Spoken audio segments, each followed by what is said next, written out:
Yeah! He did it!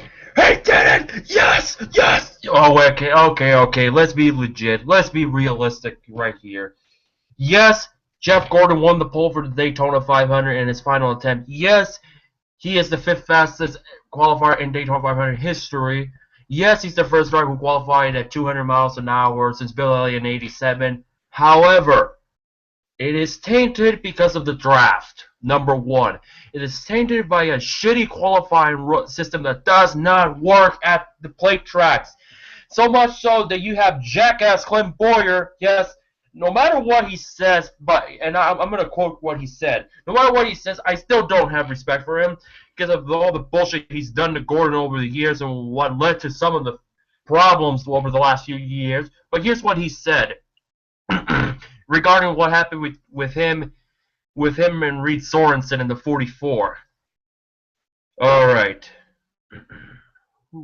Before we even say anything, yes, Jeff Gordon is your pole server for the Daytona 500. Jimmie Johnson starts second, and with that saying, yes, I'm a Gordon fan. I'm Justin Allgaier. Okay, I was gonna say, still trying to learn some of these guys. So here's what Clint Bowyer had to say about this shitty qualifier system. You have like Regan Smith, who's not in the Daytona 500 or in Cup, saying the qualifying system sucks. You have Dale Jr. saying the same thing. But however, they're both happy for Gordon. But here's what Clint Bowyer has to say of all people. And I agree. As much as I hate saying this, I agree with Clint. Even though he's probably going to get fined and penalized for what he said. So here we go. Because of the new rule that you cannot criticize the rule structure or any of that bullshit in NASCAR. So here's what he said. Clint Bowyer, quote, I wasn't behind the 44. He came flying around, come upon the apron, jumps in front of me. Then runs over the 51, stacks us all up, and then I ran into him. It's idiotic to be out here doing this anyway. There's no sense in being able to try to put on some cute show for whatever the hell this is.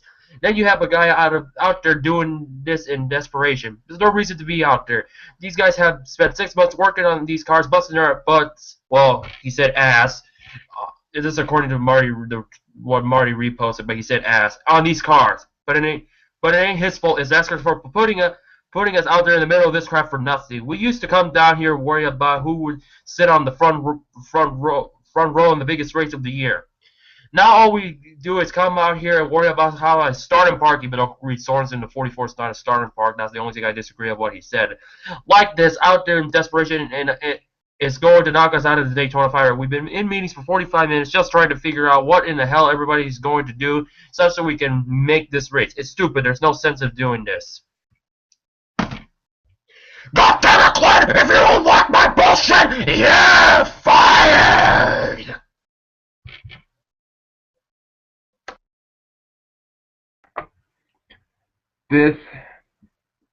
This qualifying format that they did today, I've been a NASCAR fan for over 15 years, and I have never been more bored than what happened today.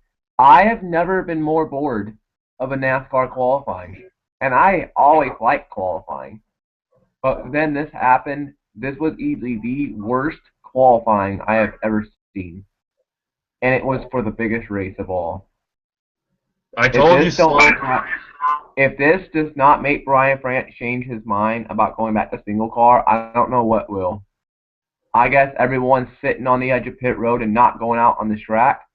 Maybe that'll piss Brian off, and then maybe that'll make him do something. To the NASCAR drivers, I doubt anybody's going to see this from NASCAR. But to the drivers, if they do see this, you want to make a change? Bowyer, you want to make a change? Sit on the edge of pit road.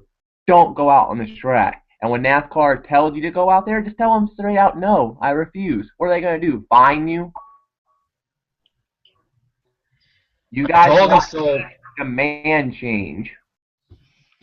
This qualifying format sucked. I hated it. Everybody could not line up with each other. They didn't know where to go. They were confused. Everybody was confused. The spotters were confused. The crew chief was confused. The commentators were confused. Even the fans were confused. This was the worst qualifying format ever. Ever. Does it work for other tracks? Does it work for other tracks? Yes, it does. I'm not going to complain. It works for other tracks. Plate tracks, no. Talladega last year, Gordon barely made it in. This qualifying format sucks. End of story about this qualifying. It sucks. That's my opinion. You had Ricky Stenhouse Jr. last year at Talladega, proving he's a bust. Justin Allgaier, who I'm somewhat of a mark for because I know he can get the job done. He has experience for the Xfinity Series for a number of years. You had somebody from the XPRL League said that Reed Sorenson was like, yeah, he has his opinion. More power to him. But I told you so. Do not fuck with the system. Daytona 500 is meant to be single cars. Look at Indy. Look at the Indy 500. They run single cars. They still do, even though they have their little knockout qualifying, the Fast 9. They have a 9-car shootout. They still do a single car solo run. That's why I personally think it's not the worst qualifying of all time. I still think the Talladega one was worse. It's mainly because Gordon won the pole, but that's just another story for another day. But even myself, realistically, hate the system. When I heard it, I knew it was going to be a fuckery. Because you could have Carl Edwards fail to qualify for all we know. If he does not. It's like Bowyer said. It's like Bowyer said, Otto. What does this prove? What is this for? Just to make some random person, whoever that is, aka I think it's probably Brian France, to make whoever this so-called person is happy. I think what they're saying is, I think it's Brian France they're trying to make happy. Because when Bowyer said that they're putting this thing on for somebody and he don't know who it is, I think he was talking about Brian. Well, for the case of Carl Edwards, he's going to be fine. He's pretty much virtually in if he does not do well in the duel, since he is 7th quickest overall, so he probably will get the 6th fastest qualifying speeds. No, he is. He's in. He's virtually in. So Carl Edwards is fine. But what if the worst case scenario, Edwards wrecks, does not do well in duels? He fails to qualify. Out? Who's out? Nobody. We don't really know until Thursday. But Carl Edwards was 7th, Ty Dillon 8th, so those guys should be just fine as far as making it to the Daytona 500. You even have Johnny Sauter 13th quickest. I'm not sure about Sauter though, so I'm guessing he has to make it in V. I think he'll get in via points, owner points, but for me, I've already said this personally myself, like, I knew this was going to happen. I knew this was going to be a fuckery. Because it kills the tradition that Daytona had. Single car qual. I don't care if people view it as boring to have single cars running on a track. It shows who really is the fastest car by themselves, not by the draft. Because when you have guys drafting, of course you're going to have drivers qualifying 200 miles an hour or 197 or within 197 to 203 miles an hour, easy. Without it, there would be at best 195, 196, or 194. Did you hear the report? Did you hear the reports on Twitter and Facebook of people literally screaming at their TV set for the guys to get out on the track? Like, as soon as they start the round, they're just sitting there on pit road. I don't know what to do. Who do I work with? Brad, come here. I would be like, it just does not work on the plate tracks because it's a 2.5 mile circuit. It is a big track. Talladega is 2.66 miles. When you only have like 5 to 10 minutes, you'll pretty much only get able to run 1 or 2 laps. It just does not work on the plate tracks. On a road course, it may be same thing on a road course. However, on a road course, you probably are given more time to run a lap or 2. I posted something on the XPRL page saying if this group qualifying keeps up, I'm fixing to ban group qualifying from my league. And Marshall's like, no, don't do that.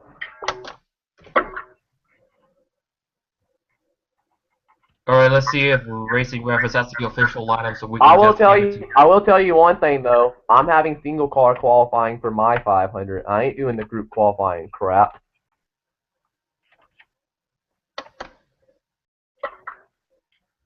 Alright, here is the qualifying results for the 2015 Daytona. It's not official. Only Gordon and Johnson are secured in the front row.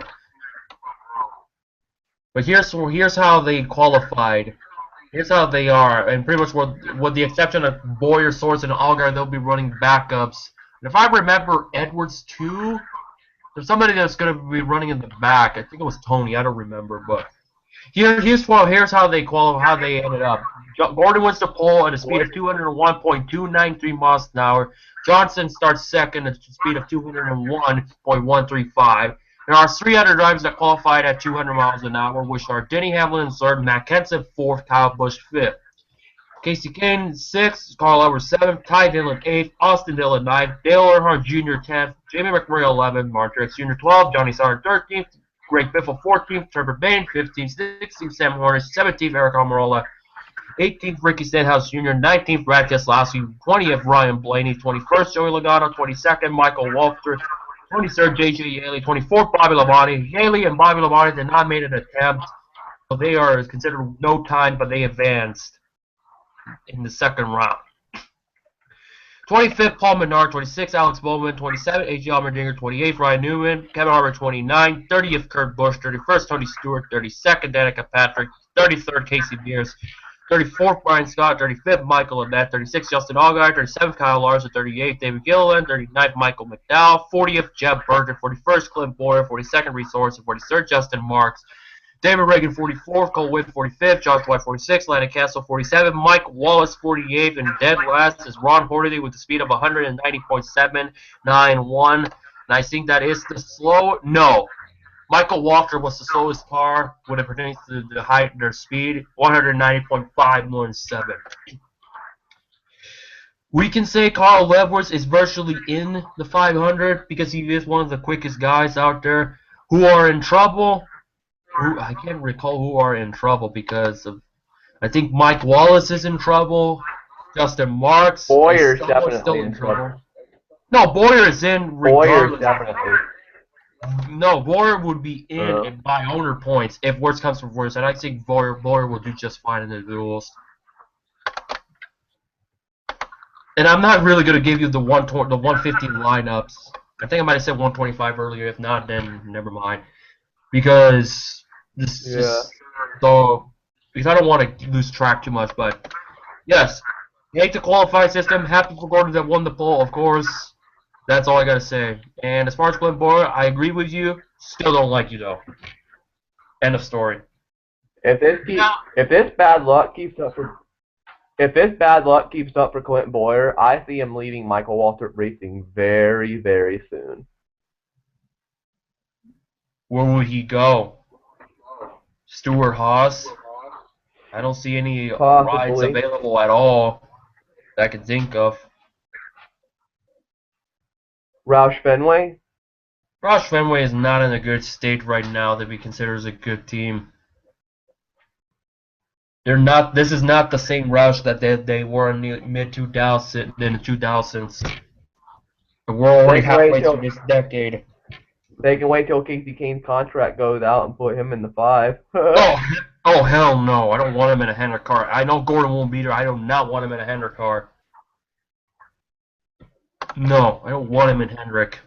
What other team would he work for? That's the thing. I don't see him leaving Waltrip. I don't, to be brutally honest. His contract does not expire until 2017, so he's going to be around.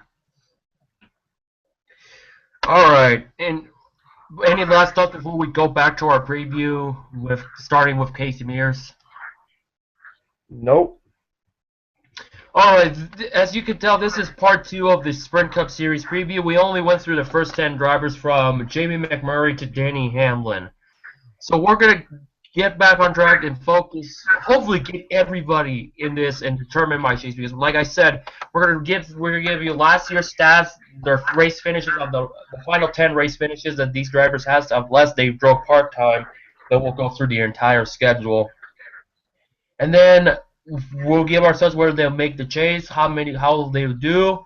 And then, as for me, for instance, I'm doing it as it happens. I already have a good mind who will make the chase, but I'm just going by numerical order and see how it shapes up. Right now, as I left you off, I have Kevin Harvick, Brad Keselowski, Denny Hamlin, Jamie McMurray, and Kasey Kahne so far in my chase.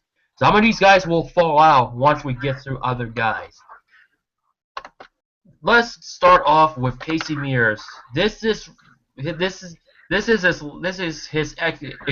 last year in the 13. Not really his last year, but his contract expires at the end of 2015. So for Mears, last year, Casey Mears, the 2007 Coca-Cola 600 champion. Oh, come on, machinery, let me. Let's try this again. Because friggin' computer is trying to be a jackass.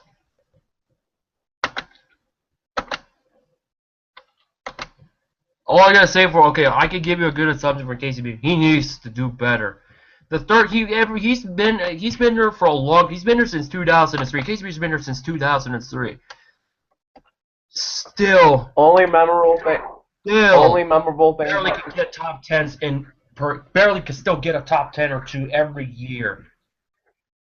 Only memorable thing about Casey Mears from last year, him getting involved with a wreck with Brad Keselowski at Martinsville. No, Marcus Ambrose. Richmond. After the race, remember Marcus Ambrose punched Casey Mears? Alright, here he is. He finished 26th in the points, 1 top 5, 3 top 10s. Average start 25.5, average finish 22.3. He finished on the lead lap half of the races. He finished half of the race, half of the season he finished on the lead lap. His top 10s consist of the Daytona 500, which he finished 10th. 4th at the 400 miler, then again everybody wrecked that day, so yeah, you know. 10th for Talladega. So when it comes to plate tracks, Casey Mears expect him in the top 10 somehow. But when it comes to his season, last year in his contract, he's got to get going. I don't see him. If he does not do any good, if he does not crack the top 25, he's done. He's done. Because here's Casey Mears' stats, his career stats. Casey Mears' career stats going into 2015. And mind you, when I started watching NASCAR, that was the same race that Kasey Mears made his debut in 2003. Casey Mears has 416 starts over 12 years, 50 top 10s, 3 poles in that Coke 600 win in 07, which, mind you not, J.J. Yaley finished 2nd. Kyle Petty, if I recall, he finished 4th. So, yeah, he's got to really get going. He's been with Hendrick. He's been with Ganassi. He's been with Childress. He's now Germain. He's got to go. This is a do-or-die season for him as far as his future in NASCAR. Kyle Petty finished 3rd. Reed Sorenson 4th. Brian Vickers 5th in that Coke 600. Keep in mind, this was when Red Bull Racing was garbage. Gotta step it up. Casey Mears has to step it up. Not just on the plate track. Besides the plate track, he needs to get going. This is his do or die season, in my opinion, for Mears. Alright, I'm gonna give my thoughts and opinions on Casey Mears. Only 2 things that people remember him for last year are the fight with Marcus Ambrose and the wreck at Martinsville. I don't see Mears living up to the potential this year. I just don't. I don't think he's going to impress. What company does he race with? Germain Motorsports? Yep, Germain Motorsports, where Tabo died all of his truck titles down there. He is not going to. I don't think he's going to live up to the potential in Germain this year. I think at the end of the year, I think he's going to have one final. This year is going to be his final year. At the end of the year, they're going to wish him good luck in the future, and they're going to release him. I don't see them re-signing him unless he has some sort of stroke of luck this year. Don't see him getting a win. A couple of top 10s, maybe a top 5 at the plate track. No wins. I don't have him in my shave. It's going to be kind of a miserable final year for Casey Mears. That's my thoughts.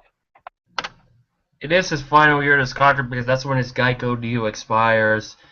So pretty much we're done talking about it's the sound of the get-go working on the Mears gang, Casey Mears. This next person, the Rushville Rocket, 3-time Sprint Cup Series champion Tony Stewart.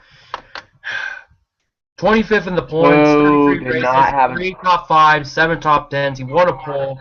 Average finish 20th, average start 16.5. He finished on the lead lap 20 times. It is by far his worst season. His last 2 years has been his worst of his career. He won the pole at Texas early in the year. Finished 4th at Bristol, 5th at Fontana, 9th at Darlington, 7th at Dover, 7th at Loudon, 4th at Martinsville in that battle with Dale Jr. Oh, before we even talk about Tony Stewart's last 10 races, I forgot to tell you Casey Mears' last 10 race finishes. Alright, his last 10 races consist of 26th in Chicago, 22nd Loudon, 27th Dover, 28th Kansas, 31st Charlotte, 10th Talladega, 37th Martinsville, 18th Texas, 35th Phoenix, 20th Homestead. So yeah, Tony Stewart.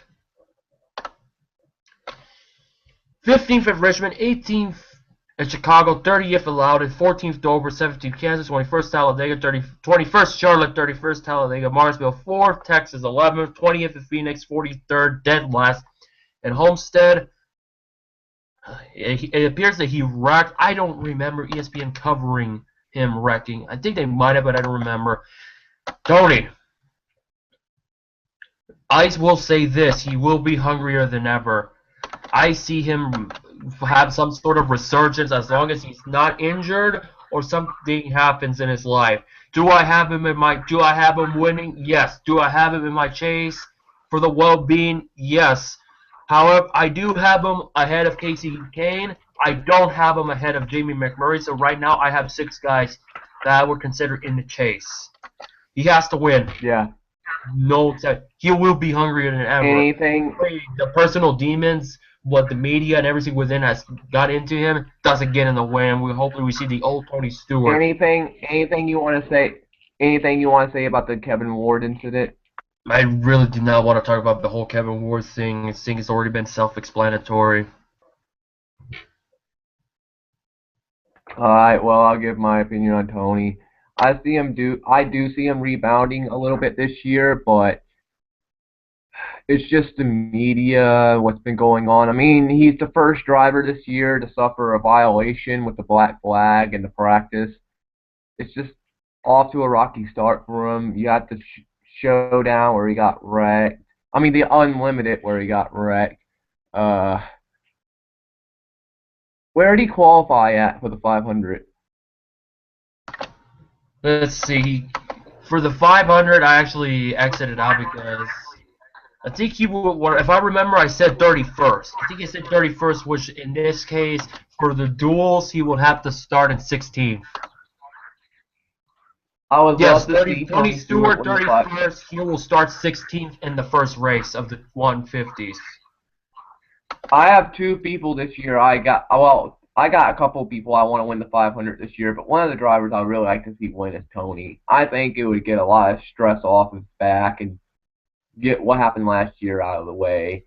As for Tony, I think I see him winning maybe 1 or 2 races this year. Not back in full form, but I think he'll win about 1 or 2. He'll make the chase, but he'll get eliminated second round, in my opinion. So a little bit of a rebound year for Tony. I think he's still got something left.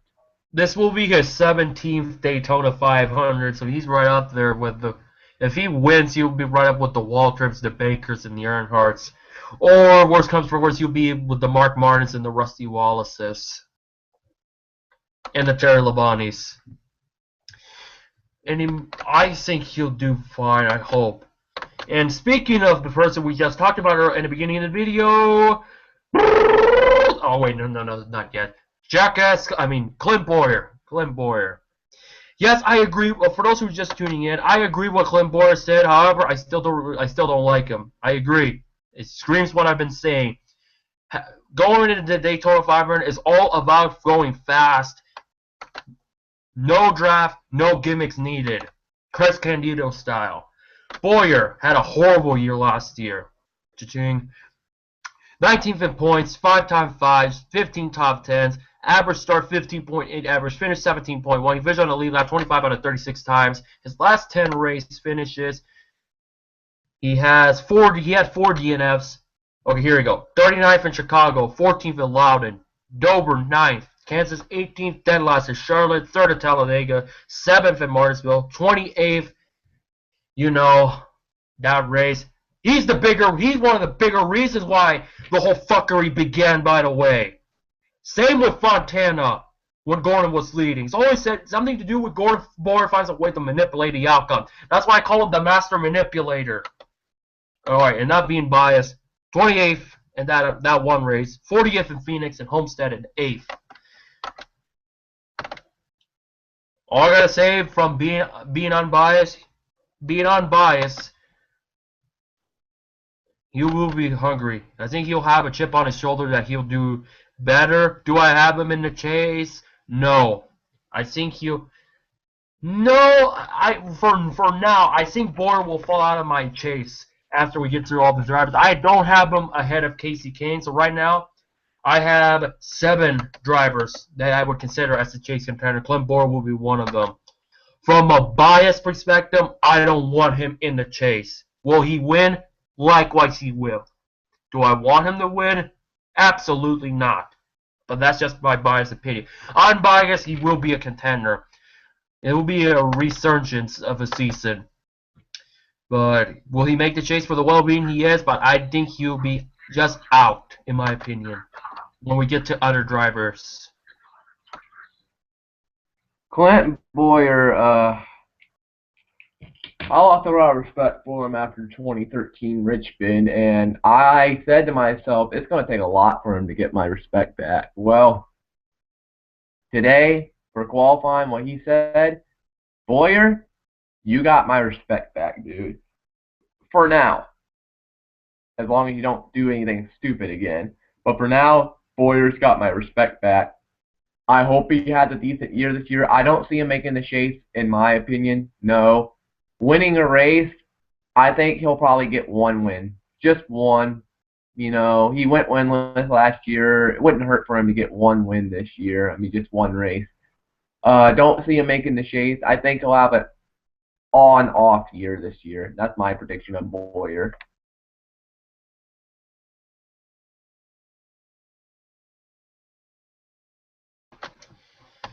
Alright, let's move on to Greg Biffle, who was the oldest full-time driver until we get to car number... What number is he this year? Give me a sec. Oh yeah, before we get to Biffle, I figure I say this now. Zombie Bait, a driver in my league, has a new nickname for Biffle. Ready to hear it? Sure. Dusty old fart. Where is he? They're really gonna consider Matt DiBenedetto? Hold on. Where is he? I think he's in the 30 car somewhere. Okay, yeah. When we get to car number 30, I'll refer. Well, what was supposed to be the oldest active full-time driver in the circuit, Greg Biffle, when we get to car number 30 of Ron Hornaday. Biffle finished 14th last year, 3 top 5s, 11 top 10s, 18.7 average start, 16.4 average finish. Finished on the lead lap 27 out of 36 times. He failed to win again after... Greg Biffle's one of those guys. He has a really, really good year, then couple of bad years. 23rd at Chicago, 16th at Loudon, 21st at Dover, 15th at Kansas, 18th at Charlotte, 25th Talladega, 13th at Martinsville, 13th at Texas, Phoenix 9th, 41st at Homestead. 1 DNF for Biffle. Biffle is still trying to become the first ever driver to have won a championship in all 3 major series. And Biffle said in an NBC interview that he believes that he has worked harder than any other team in the damn circuit. He worked more harder than Stewart Haas. And he said last year was his worst year of his life. Biffle, I think he'll be hungrier than ever. Will he be in a chase? Absolutely. For now, yes. I have him ahead of Clint Bowyer. I'd have him ahead of Kasey Kahne. I might as well consider I will not put him ahead of Tony Stewart. So yes, Biffle, I have him ahead in the chase so far. What Biffle needs to do, he's got to win. He has to win. If it's Michigan, good for him. If it's anywhere else, brilliant. But he made the chase, but he knows he wants to get better. He wants to do better. I think he'll have a stronger year. He has to have a stronger year at this point. Because he will have new sponsorship with Orso and Seat Cheeseman. Nice looking cars, by the way, since 3M moved on to the 24 team. But yes, Biffle, I think he'll have a good year, but he has to have a stronger year because here's the thing. Biffle is one of the last couple guys. He's the last he's the last of his kind because right now Biffle is 45 years old. In this era, most guys who are well over 40 retire or out of the spotlight as far as being competitive. David Room, mind you not, Greg Biffle made his Cup debut in Fontana in 2002 when Jimmie Johnson got his first career win in the Napa Auto Parts 500 Auto Club, which was known as California Speedway at the time. Boy, oh boy, look where Jimmie Johnson's come since. Look at where Jimmie Johnson's come since then. Biffle made his debut in 2002. He rode full-time in 2003 when he won his first career victory. The thing can be said he started at 32 years old. He was a Cup driver by 3. Yes, he started in his early 30s because he was a truck driver. He was in trucks. He was in Busch series for several years. He is the last of his kind because the last drop. Look at David Rudiman. He started very late. In this day and age, mid-30s, you start in Cup. That is late bloomer status. Kind of like back in the day, you would have 40, 50-year-old drivers start. You had Dick Trickle at about 40-some years old who made his rookie year. And mind you not, Biffle is older than David Rudiman. And he started about 36, 37 in Sprint Cup. So, Biffle, I see him do good in his last few years. He might retire down the road. But this year will be the difference maker of whether or not Biffle will be around for a number of years or not for long. He is a mainstay for Ralph. He's got to step it up. He made the chase. Do I have him in for now? Yes. Will he do better? I hope so. I think he will. And he just needs to have more consistency. The Roush program is not as what it once was. They lost Carl. Roush has not been hot. To be brutally honest, this is not the same dominance that Roush once had. And this is pretty much a rebuild season for them.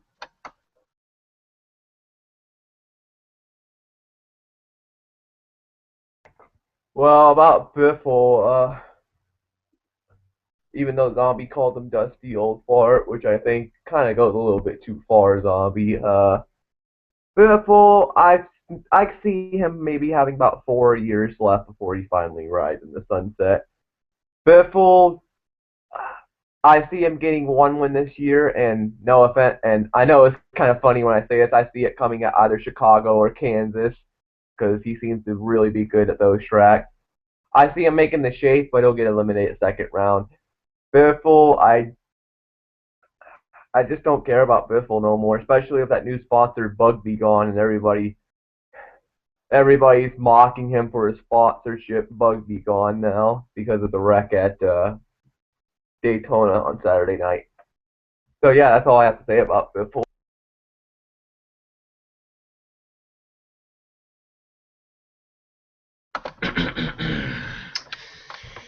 Alright, ladies and gentlemen, here comes burning down the Stenhouse, aka pretty much at this point he is a bust. Here's why I call Ricky Stenhouse Jr. a bust. He comes in the Sprint Cup winning back-to-back nationwide series title, and he won races, mind you. Now, yes, for the most part, it was Iowa. Yes, he had that spectacular finish where he and Carl Edwards wrecked on the last lap, which I thought they were going to get in a scuffle because they both had a heated argument during the race. Here's why Ricky Stenhouse Jr. is a bust, to me. 27th in the points, failed to qualify at Talladega because of a shitty system. 1 top 5, 5 top 10s, 21.7 average, start 22.4 average, finish on the lead lap 17 times. He had 2 DNFs. His last 10 race, well, his last 9 race finishes because he did fail to qualify. So I will include Richmond because that's where I would include Richmond for this. 26th at Richmond, 17th at Chicago, 39th Loudon, 19th at Dover, DNQ at Talladega. That's why I included Richmond with Stenhouse. 24th at Charlotte, 15th at Martinsville, 23rd at Texas, 17th Phoenix, 22nd at Homestead. He's just tentatively. Stenhouse finished 6th at Bristol, 9th at Loudon. Runner-up at Bristol. So Bristol, he's got it down. He's got it down at Bristol. I think if he's going to do really good, he's going to be Bristol. Will he win? No. Do I want him to win? Yes. Does he need to get better? Big time. He cannot have another run-of-the-mill bad year. Yes, he's growing. He's growing. But I had high expectations with Stenhouse. He's not living up to my expectations of being a top 20 car, top 15, or anywhere of that. It's just not. It was a horrible. He's not happy. He had a horrible year last year. That's why I believe he's a bust. Have you counted how many times Danica wrecked him last year? No. Why would I? And also the Sprint Unlimited, it was Austin Dillon and Ricky Stenhouse that wrecked, not Danica and the Ricky or Ricky and the Danica, like you told me. But yes, no exceptions. He has to finish in the top 20 in points. No exceptions with Ricky Stenhouse. Yep. I'm going to give my opinion on Stenhouse. Never really cared for Stenhouse, especially after the fact who he's hanging out with, a.k.a. Danica Patrick, a.k.a. Crash a Lot, a.k.a. Bitch I don't give a fuck about. Stenhouse, the only thing I can say about Stenhouse is he's got 2 really good paint themes. One is the Ford EcoBoost, and the other one is the NOS energy drink, which I have on NASCAR 14. Stenhouse, maybe at Bristol, I could maybe see him winning Bristol. I don't see him getting in the chase, and like Otto said, I do see him finishing in the top 20. I see him finishing right outside the chase. I see him finishing 17th. He'll be that cutoff guy. And that's my overall thoughts of Stenhouse. If Bubba Wallace does good in the Xfinity Series, Ricky Stenhouse, you might watch out because Darrell Wallace is coming for you.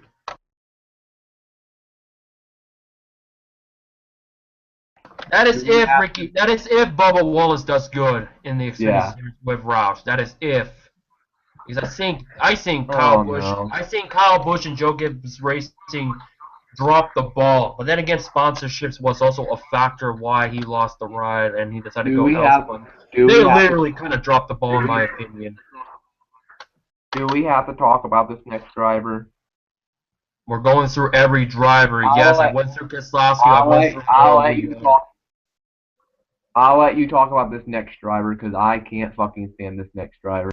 Okay. Oh wait, not yet. Not yet. Kyle Busch. He's there till 2017 with Joe Gibbs. He finished 10th in points. He got that win. Where the fuck was that one win? I think it was not Texas. Don't remind me. Club against Kyle Larson. Fuck Kyle Busch. It's like what was the? It's good. You see, this is the thing with Kyle Busch and Cup. He wins so many damn times in the other 2 series that I can't even recall if he's won a Cup because the man working for the weekends with Rowdy Busch wins the other races, cannot find a way to win Cup. So this pretty much I come to the assumption like Kyle Busch wins the truck race, he's not going to win Cup. Kyle Busch wins the nationwide, well now known as Xfinity, not going to win a Cup. And most of the time, or always, that's been the case. He never wins. He's got to get better. He needs to step up his ass. Get out of trouble. Stay out of bad luck. 9 top 5s, 15 3 poles, average start 13.1, average finish 17.6, finish on the lead line 25 out of 36 times. His last 10 race finishes were 7th at Chicago, 8th at Loudon, 10th at Dover, 3rd in Kansas, 5th at Charlotte, 40th at Talladega, 11th in Martinsville, 4th at Texas, 34th at Phoenix, 39th at Homestead. I'm telling you, if Kyle Busch Okay, look at his couples. When he gets on a string of good runs, he usually does well. If he can get that big piece of the puzzle is consistency. On doing really good, Kyle Busch will be a big factor. I still believe Kyle Busch can win a championship. Do I have him in my chase? Well, yes. Will he be secured? We'll see. I do have him ahead of Jamie McMurray, Tony Stewart, Greg Biffle, Kasey Kahne, and Clint Bowyer. I don't have him ahead of Denny Hamlin, Brad Keselowski, and Kevin Harvick. So I have him 4th overall thus far. He's got to step it up and win. He's got to win more races to really make himself well-known in Cup instead of winning the damn race. He's got to put the final piece of the puzzle to do well. All right, Rain, explode, because I got to go take her something. Kyle Busch. You know, I find it funny people want to call this guy Richard Petty, because if you look at all his wins combined, he's got more than David Pearson. Doesn't freaking matter. The guy can't win in Sprint Cup. Guy's a fucking pussy in Sprint Cup. He can't fucking win for his shit. Fuck him for winning Auto Club. Kyle Larson should have fucking dumped his fucking ass. If I was Larson, I would have dumped his ass. It's already bad enough that one of the drivers in North's a big Kyle Busch fan, and I ain't gonna name who it is. And I also have a guy in my league who's a big Kyle Busch fan, not gonna name who it is. I just can't stand Kyle Busch as a person. He's an a-hole. He's ignorant, rude, freaking acts like a freaking crybaby when he doesn't get his way. I like to see him not win a race this year, but he's still going to make the chase, and I think he's going to make it to the second round, but after that, he's going to get eliminated. Yeah, that's all I'm going to say. Only good thing about Kyle Busch, well, only good thing / bad thing, he raced a Skittles car, but really, I'm getting sick and tired of people calling him Mr. Rainbow, because the original Rainbow was Jeff Gordon freaking people. The original Rainbow was Gordon. Nobody's taking that away. And I think the original Skittles man is Ernie Irvan. Ernie Irvan made the freaking Skittles car work, not Kyle. I do have the Skittles car on 14, but that's a topic for another day. Fuck Kyle Busch, he's a piece of shit, and I hope he gets wrecked sometime this year. But whoever it is, I don't know. I don't know who it's gonna be. I don't really know who I want to wreck Kyle Busch. What if it was There's been talk of Brad Keselowski and Kyle Busch becoming the next feud, and they're gonna go at it. If they do, I'm not gonna be on any of their sides. That'll be one of those feuds. I'm not on anyone's side.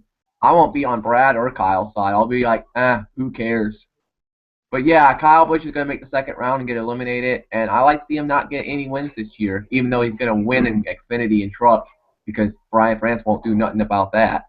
That's all I have to say about Kyle Busch. Races. That's all. So it's slowly getting better, but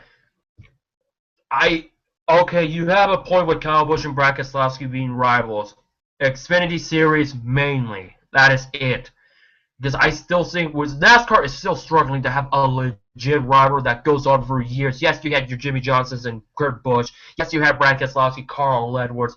In which the funny thing is, Brad Keselowski said the best driver right now is Carl Edwards.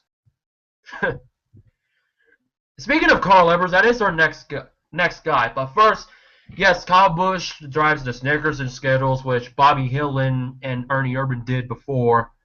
Nice cars with those guys. At least with Bobby Hillin's rear bumper with the big Snickers logo looks fine, and what the Kyle Busch one looks too exaggerate. I think it takes up the whole bumper, based on what I saw in NASCAR 14. I just can't recall. Okay, before we talk about Carl, if I had to pick between Kyle and Brad, I'm going with Kyle. He's just got to put the pieces together. I'm telling you, if he stays out of trouble, stays thoroughly consistent, and does really good, there's nobody stopping him. But he's got to win a Cup. The day Kyle Busch gets over with most NASCAR fans, there's only one way he can, and that's if he wrecks Brad. If he wrecks Brad, if he changes his way, if he doesn't turn into a crybaby, if he stops being a crybaby and he starts manning up, and he actually goes into a feud with Brad, I think people will start changing their ways about him. I think people will start to appreciate Kyle more. But I don't think that's going to happen. Well, he's gonna have a kid. He's gonna have a kid this year, so that may give him some motivation as well. And tentatively, for the most part, when they have an expecting child, they seem to do pretty good. Look at Jeff Gordon in 2007.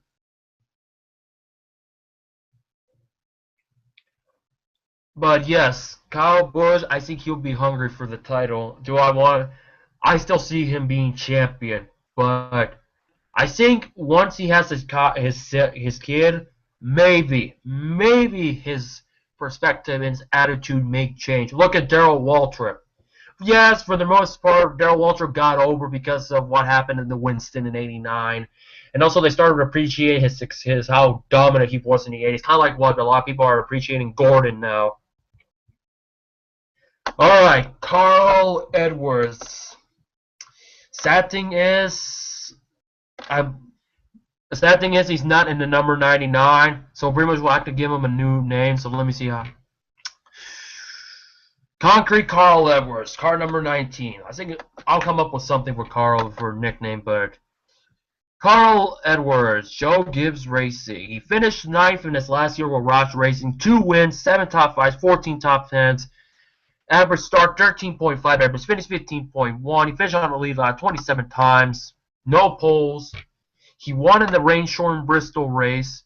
Was theoretically, it went over 500 laps, but they were going to go on a green-white checker, but they never did. So technically, to a certain degree, the race was shortened. He had 2 DNFs. He won in Sonoma. I almost forgot he won in Sonoma. Oh, yeah, because I wasn't in that race. I hope I get to go in 2015.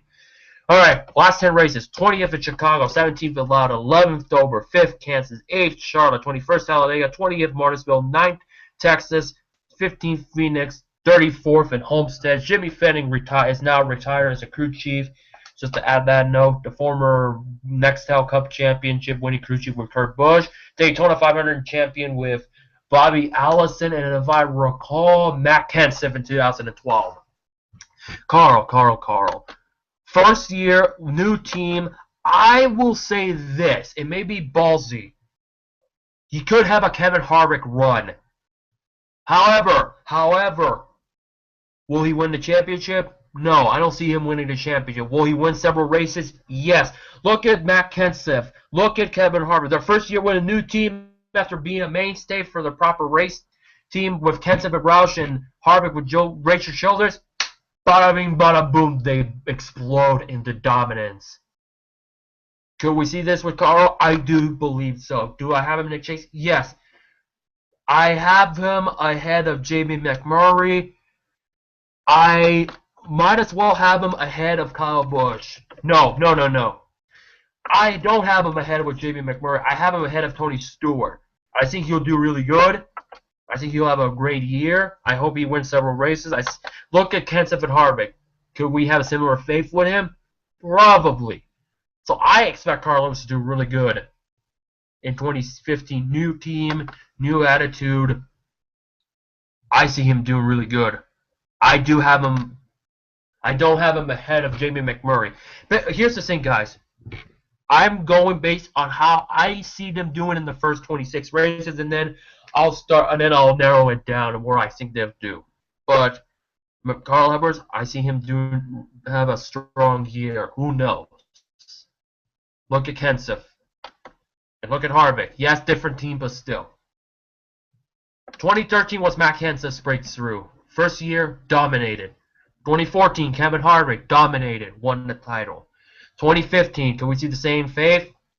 I believe so, but I don't think it will be the same caliber of success like Kenseth and Harvick's first years with their new teams. That's all I got to say about Carl. My thoughts on Carl. Last year when he won Bristol, BS call. Sonoma, I'll give him a credit. He did beat Gordon fair and square. After that, kind of fell off. I would have laughed if he would have made the Final Four at Homestead last year because nobody had him in their Final Four. Nobody in my league had him in the Final Four. Nobody in Newark had him in the Final Four. He was just that underdog. And, well, of course, he didn't make it. But as for this year, I see him getting about 4 wins this year in the 19 car. I think what I've seen so far from him in practice and the Unlimited and qualifying, he's got a really strong car, and I do see him winning some races here. I see him winning 3 or 4 races. As for the chase, I'm going to put him in my third round. He'll get eliminated in the third round. He won't make it the final 4, but he'll make it all the way to the third round. I say he gets eliminated at Texas. And that's my thoughts of Carl Edwards. Hope he does very well in the 19 car, and I can't wait to see what the subway looks on the 19 car when he debuts. Are you sure about Texas? Carl has been usually good at Texas. Well, then again, I'm not sure how you do in a Gibbs-equipped car at Texas. I think you do just fine.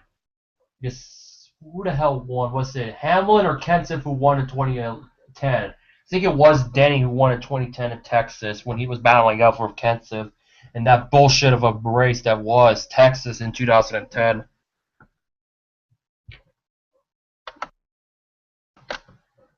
All right. The next rush driver, speaking of Matt Kenseth, he is our next guy. After finishing second in the points last year, he had a disappointing year. Yet, 22 top 10s, 13 top 5s, 2 poles, average start 14, average finish 13.2. He finished on the lead lap 30 out of 36 times. And I like to call him Matt from out of nowhere Kenseth. Why I call him from out of nowhere is a little interpolation of RKO from out of nowhere, and also basically when he attacked Brad Keselowski from out of nowhere. That's where the nickname comes from. But yes, Mr. Consistency, Matt Kenseth. I think I gained a lot more respect over the last couple of years. Maybe probably because he forgave Gordon, and also he's no longer in Roush. 10th at Chicago, 21st at Loudon, 5th at Dover, 13th Kansas, 19th at Charlotte. That Charlotte race that he and Keselowski got into it. 2nd at Talladega, should have won that race.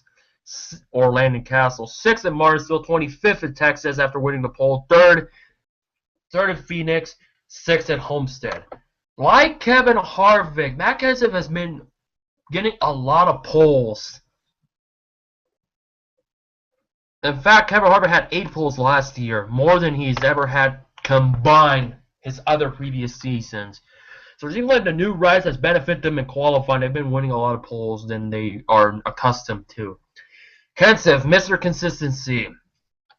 However, the only thing that is inconsistent about Matt Kenseth is his rear bumper. It has to be different. It has to be different with the base. It just does that loses appeal points because when you have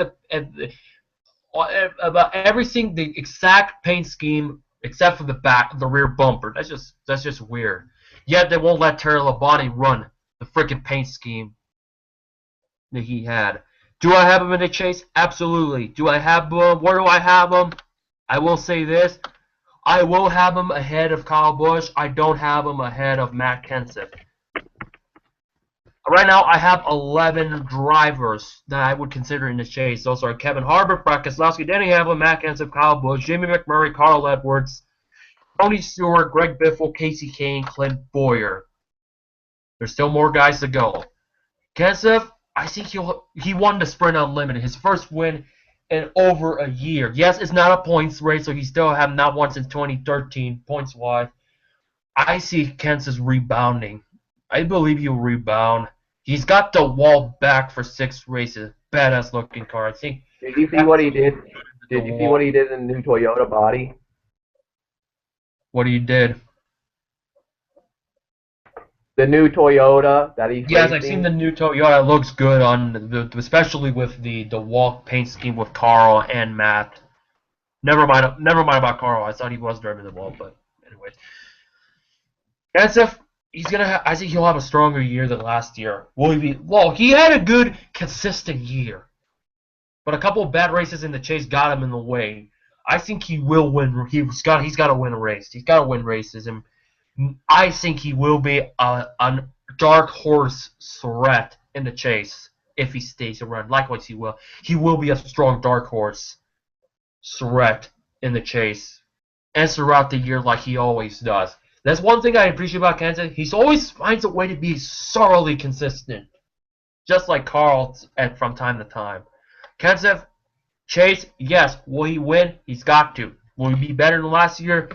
Yes. He did good. He did good, but he didn't win, and he had a couple bad luck races near the end. But he's still thoroughly consistent.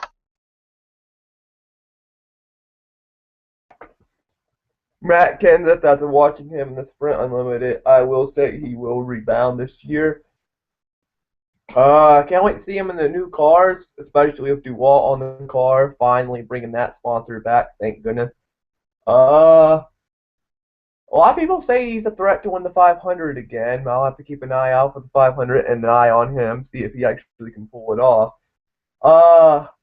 Kenseth, I'll have him make the final three. I'll have him, not the final four, but I'll have him make the third round in the chase, in my opinion. He's going to win 2 races this year.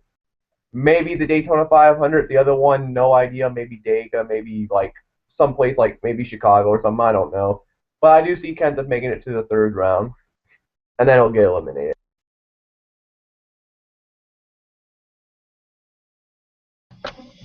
I still have him as a dark horse threat. Anyways, the next driver, he's not full-time, but I know he will. Listen to this when I tell you this. I'm going to talk about, we're not going to get to the next full-time, we're going to talk about the 12 and the 21 when it pertains to Ryan Blaney. There's a possibility that Ryan Blaney will drive for Penske. Out of all the Penske drivers, okay, let's make this clear before you say anything, Rain. Before you say anything. The only when I use the term Penske boys is pretty much I mean it as a derogatorial sense because I can't fucking stand Brian Keselowski. I really don't like Logano that much yet. I agree with what he said at Homestead. But we're forgetting about Ryan Blaney, Juan Pablo Montoya, Ryan Briscoe, Simone Pagenaud, and Elio Castroneves. The funny thing is that a lot of people hate the Penske boys from NASCAR, but they don't with the IndyCar. Wonder why. Did I say Ryan Briscoe? No, let me see. Montoya, Castroneves, Pagenaud. Willpower. I forgot about Willpower, not Ryan Briscoe if I said it. At least Willpower. Who can forget Willpower flipping off IndyCar officials that led to Ryan Barnhart being fired, only for him to come back years later. 2015. Ryan Blaney may be driving Penske, but he will be driving half of the season with the Wood brothers. There's still really no confirmation if he's going to be a Rookie of the Year contender. Blaney drove 2 races, 12.5 average start, 12.5 average finish. He finished on the lead lap in one of the races. His 2 finishes and 2 starts were 27th at Kansas, 22nd at Talladega after starting 4. He led 15 laps. I'm going to give him a curve on that one, but how would he... Listen to this. There is a strong possibility, they said, according to JC, or wherever I heard this from, they saying that if Ryan Blaney wins the Daytona 500, which will be Wood Brothers' 6th different driver and 6th win in their 500, with joining Tiny Lund, AJ Foyt, David Pearson, Cale Yarborough, and Trevor Bayne. If he wins, they've been considering putting Ryan Blaney full-time in Sprint Cup, meaning if that happens, who really knows? I don't believe it will. I don't believe it will. If he runs full time by virtue of winning the Daytona 500, there's your Rookie of the Year, Ryan Blaney. However, will it happen? Who knows? So therefore, Jeb Burton by default wins Rookie of the Year. And we're back. He will be Steven Light 2.0. But back to Blaney. He's running part time in all 3 series. How will he do? It's gonna take this year to really give me a good idea how Blaney will do. Will he be great? Yes, in some aspects. Will he be better than Trevor Bayne in his tenure in the Wood Brothers? I see that happening. I actually do. Do I have him in my brass ring club of Elliott Larson? Yes. Not in the top 2. He'll be right around. I still think Erik Jones, Ryan Blaney, and Darrell Wallace could be in that brass ring with Elliott and Larson. But right now is Elliott, Larson, the future. Blaney, Wallace, Jones behind him. Blaney, I expect him to get a top 10 and be more solidly consistent than Trevor Bayne.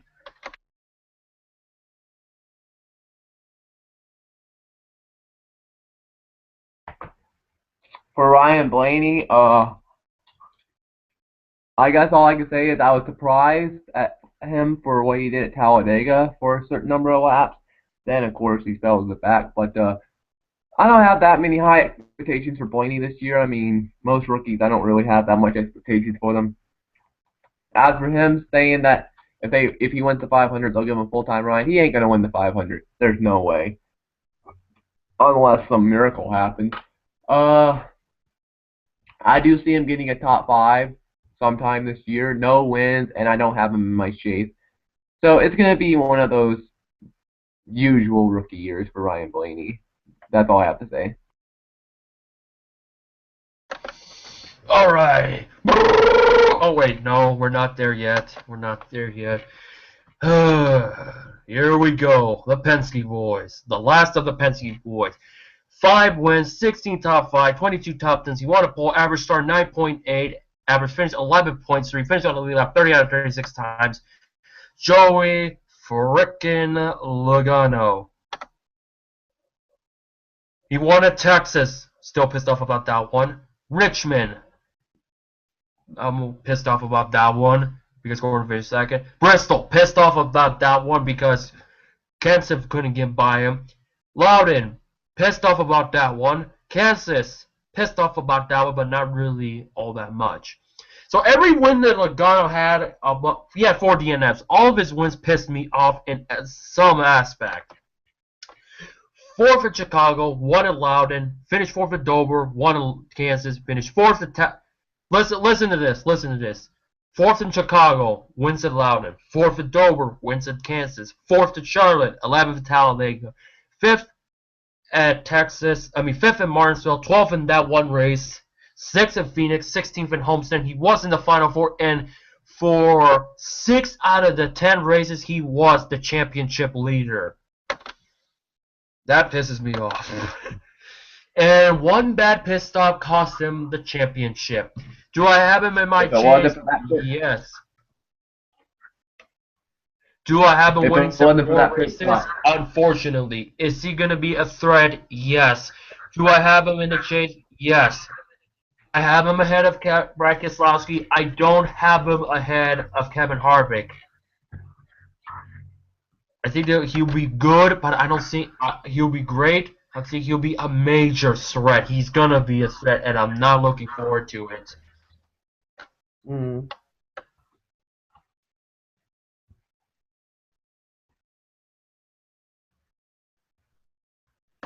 And oh yeah, one more thing. Shut the fuck up! As Logano was saying. No, I just said that shut the fuck up how Logano said it. It was nothing to do with anything. Yeah. You saw it's about Logano. Find it funny, Logano. Find it funny Logano's voice still hasn't dropped. Find it funny he still hasn't hit puberty. Logano, I have him making the 3rd round in my chase. My opinion. He's gonna. I hate saying this. It burns me to say this, but he's gonna win 5 or 6 races this year. I mean, he's good. I mean, I have to admit that he's gonna win about 5 or 6 races this year. He'll make it to the 3rd round, but he won't move on after that. And races I see him winning, I see him repeating at Loudon. I see him possibly winning Richmond again. As for the other ones, who knows? And quite frankly, I don't really care for Logano. I don't hate him as much as I do the other Penske guy, Brad.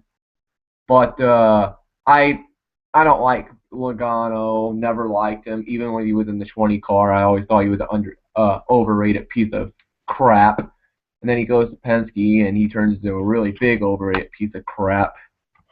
Don't care about Logano. I have him 3rd round, 5 or 6 wins, that's all. I never cared for Logano, but last year I just started to not like him. Kind of like in the similar sense to Jimmie Johnson in 04. Fuck! The Texas races, the 2014. Fuck both of them. Yes, Gordon is not good on restarts. Yeah, to a certain degree. Yes, his pit crew fucks him over several times. I will agree. I don't like the chase system like Logano said, because consistency doesn't win you a championship. But given that his huge run, I'm afraid to say this. No, I'm not going to have him ahead of Harvick going into the chase. I don't. I still think Harvick will put the pieces together and be stronger than ever.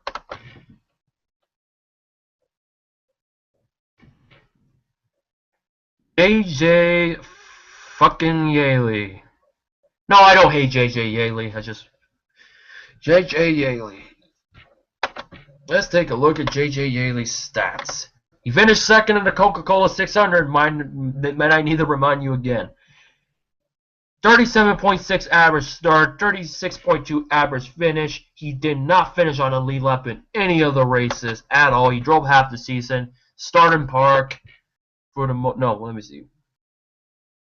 Oh yeah, Yaley withdrew multiple times, failed to qualify multiple times. He has 6 DNFs. Here are his finishes during the chase. 39th at Dover, 29th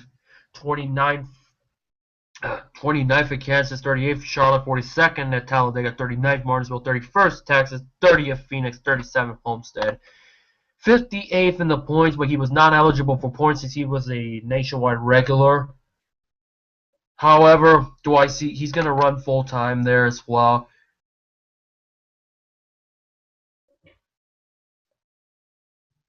Low 20s, high 30s all year. I don't see him climbing up. I don't see him anywhere in the top 20 in the races at all. I don't. He's replacing Alex Bowman in that car. Given how Bowman do, I think he'll be slightly better, but no.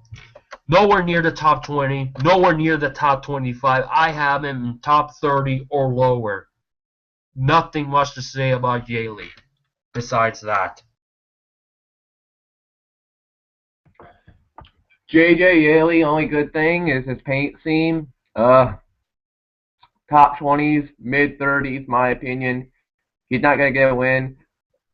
He might be lucky enough to get a top 10. Just maybe. No top 5. I do say he'll get lucky enough to get 1 or 2 top 10s, maybe at the plate track.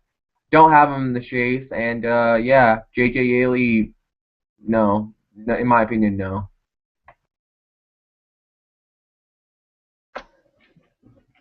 Here comes the big one. 4 wins. Four wins. Dover, Kansas, Indianapolis. Don't remind me. Let me remind myself. Michigan, 14 top 5s. Michigan. I love the Michigan win from this individual. He needs no introduction.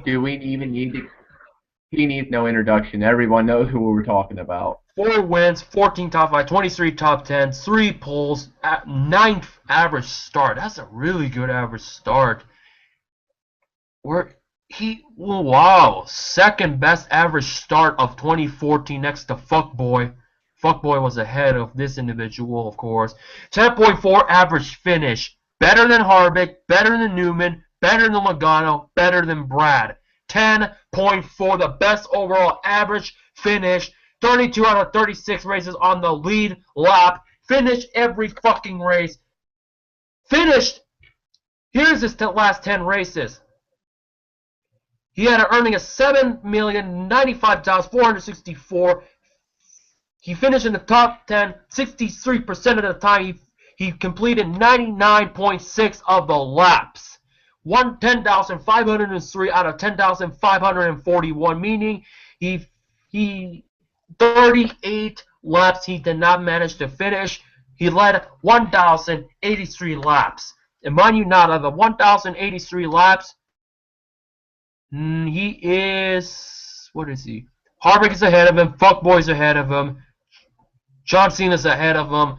4th overall, the pole sitter, the 7-time champion. I don't give a fuck. He's a 7-time champion in the national point system. Had it not been for the stupid fuckery of what happened at Texas, that stupid fuckery of what happened at Texas, he would have won the damn championship! Daytona 4th, Phoenix 3rd. We're talking about point standings. 3rd, Phoenix, Vegas 5th, 3rd, Bristol and Fontana, 4th in Martinsville. Points leader, Texas, Darlington, Richmond, Talladega, Kansas, Charlotte. 2nd at Dover. 1st for much of the summer, Pocono, Michigan, Sonoma, Kentucky, Daytona, Loudon, Indy, Pocono. Dropped the 2nd at Watkins Glen because he had a car problem despite winning the pole. Back to 1st at Michigan, Bristol, Atlanta, Richmond second, Chicago second. Bad race at Loudon. He finished second in Chicago. Bad race at Loudon, 26. 1 at Dover, 14 at Kansas, second in Charlotte, 26 at Talladega, 22nd in Martinsville.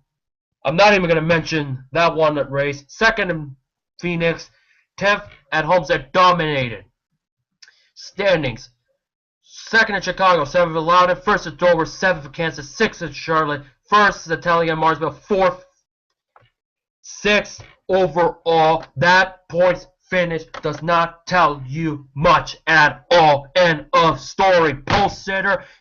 I have him in the chase. He will win several races. From a bias standpoint, I want him to win the championship. In fact, I have him ahead of Joey Logano. I don't have him ahead of Kevin Harvick. End of story. End of rant. Jeff Gordon. The man needs no introduction. Still bitter about 24. Who cares? The guy is made his mark. Whether he wins the title or not this year, the guy has made his mark on not just NASCAR, but all of motorsport. I see Gordon. You know what? I see Gordon win about 4 or 5 races this year in his final year. I think this final year is going to be one of his best of all time. It ain't going to be as good as the 90s, but it'll be one of his best years at the age of like 40. I think 44, I think. I'm not sure. But I just hope and pray that nothing gets in the way this year like last year, a.k.a. Brad Keselowski, a.k.a. Penske, a.k.a. fuckery. I don't hate Ryan Newman for what he did last year. Newman did what he had to do. I don't hate him for it. I mean, I know Otto's kind of mad at Newman. No, I was not mad about it. It's not the Phoenix race that made me bitter. It's the race before that, because I knew they fucked him over in the championship. Had it not been for fucking Bowyer, he would have won Texas. Had it not been for him not being in the Final Four, he would have won the damn championship. Homestead, he had the car to beat. I'm gonna say it now. If Gordon gets screwed out of the championship by Bowyer or Keselowski again in the final 3 races of the year, Otto is going to explode. You think last year that rant video he did was bad? If it happens again 2 years in a row, especially the final season, me and Otto are probably gonna blow a gasket. I was so mad about it that I got rid of the video. I did not need that video just to establish me. So just gave my point, give it a few days, got rid of it. Pit crew will determine a lot of what happens in 2015. The restarts will as well. The pit crews were a bigger factor of the fuckery as well. They got it. Tracks I see Gordon winning at this year. I see him winning the 500. I do see it. I think it's setting up now. I think it's evidential that he's going to win the 500. Indianapolis, he might go back-to-back. Michigan, who knows? He might win that. Dover, don't know. Kansas, I do. And Michigan. Kansas, I see him winning at. Darlington, I like to see him win there. Charlotte, I love to see him win there, especially in the Rainbow car. Charlotte, the big question mark. Charlotte, I hope he races the Rainbow car. There's already talk. Exalta already said on Twitter that at Homestead this year they're going to be unveiling a very special paint theme. I think we know what paint theme they're talking about. If it's not the Rainbow car, then I don't know what it could be. I hope it's the ride that I have in my avatar, but I doubt it. Hey, Jurassic Park movie. Might as well bring the ride back and rip the field off. They said, yeah, but let's be honest. They said very special paint scheme. What paint scheme do you honestly think it's going to be? I know it's going to be what I think it is, but I just still wish that they bring the ride back. They put I don't care if Exalta owns it, and I don't care what Kyle and them say that they'll put Exalta on the car. I think Gordon would get the permission from Exalta to put DuPont on it one more time. And you know what? I'm gonna say Gordon makes the Final Four, and you know what? I'm not doing it because I'm I'm not saying this just to jump on the bandwagon. I'm saying Gordon's going to win the championship this year. Who's he going to beat for it? I'll get to that person when we get there. It'll be a really big surprise. Otto, you'll be surprised at who I have him beating in the Final Four. The Final Four right now, I have Hamlin, Harvick, Gordon, and we'll get to the number 4 in a little bit. But Gordon, I see Right him now, winning the I title. have 13 guys I consider Chase. Unless somebody, a.k.a. Brad Keselowski, F's him over. Don't forget the crew members. Alan Gustafson as their crew chief. It's kind of like NFL teams, to be brutally honest. That's how I feel sometimes. It's kind of like I've been a loyal Gordon fan since 2003. Seen the highs and lows too many times that I've been through. I've pretty much seen them all. I've seen it all for the most part. During those years, Alan Gustafson, this is his do or die season. He's got to deliver. He's got to deliver as a crew chief and make good decisions, not questionable, crappy decisions. And I don't even want to talk about the pit crew. I really don't. They really need to be motivated and better than ever. Yes, I know people said that Gordon fans are hardcore, rabid, livid fans because we are passionate about Gordon. He's one of the best drivers in NASCAR history, bar none. One of. No, I'm not saying the best. One of the best. Had it not been, that's why I call him the People's Champion. In some aspect, he is the People's Champion. The guy that's going to replace Gordon is Chase Elliott. He's going to be driving the 25 car on a select number of races. I see Elliott. For Elliott, I think he'll get a top 5. He'll get a top 5. Will he win? That won't surprise me, but I don't see that happening. If he does, that will blow me away. Top 5s, yes. He's got to get a top 5. He's got to. Will he win a pole? That wouldn't surprise me either. Now, here's the question I have for you, Otto. What if this year Bowyer or Keselowski F's him over again? The deal is this is his last full season. Let's just say that the fuckery will be over soon. That's all I gotta say. Let's just say if that happens, there's a chance Otto might throw his TV or laptop out the window. No, probably not that extreme. You won't hear from me for a long time. There will probably be a 7 to 10 race stretch that I will not be doing race reviews. Let's just hope that does not happen. Yeah, me and Otto did say we probably would do NASCAR Sprint Cup reviews if the time's right. It should. It should be. The Saturday ones are going to be difficult. And during the summer, it would be difficult, especially Daytona. The 4th of July race at Daytona, I will not be able to be there because of camp commitments and stuff. Yeah. So when I'm not there, you can conduct the race reviews on your channel. Yeah. And then I'll pick up what I can get from Alright. But anyways, Chase Elliott. This next driver, again, needs no introduction. He is the future. I have him as my back-to-back Xfinity Series champion as long as Regan Smith doesn't have bad luck and catches up with him. Because Chase Elliott clinched the championship before the finale. He beat Regan Smith by 42 points. If Regan Smith wins and really steps up his game, he could be a threat to Chase Elliott again, but more than ever. Elliott, I have him finishing a top 5. My goal for Elliott, top 5. Gets a top 10, good. If he doesn't get a top 5, that's okay. It's only a few races he's running. In fact, how many he is running? Let me see. 5 races. Martinsville in March, Richmond in April, the Coke 600, Indianapolis. The Southern 500 are the cup race he's going to run. I think he'll impress people in the Hendrick car. I think so. I'll be shocked if he does not do so. Who the hell is commenting this? Let me see.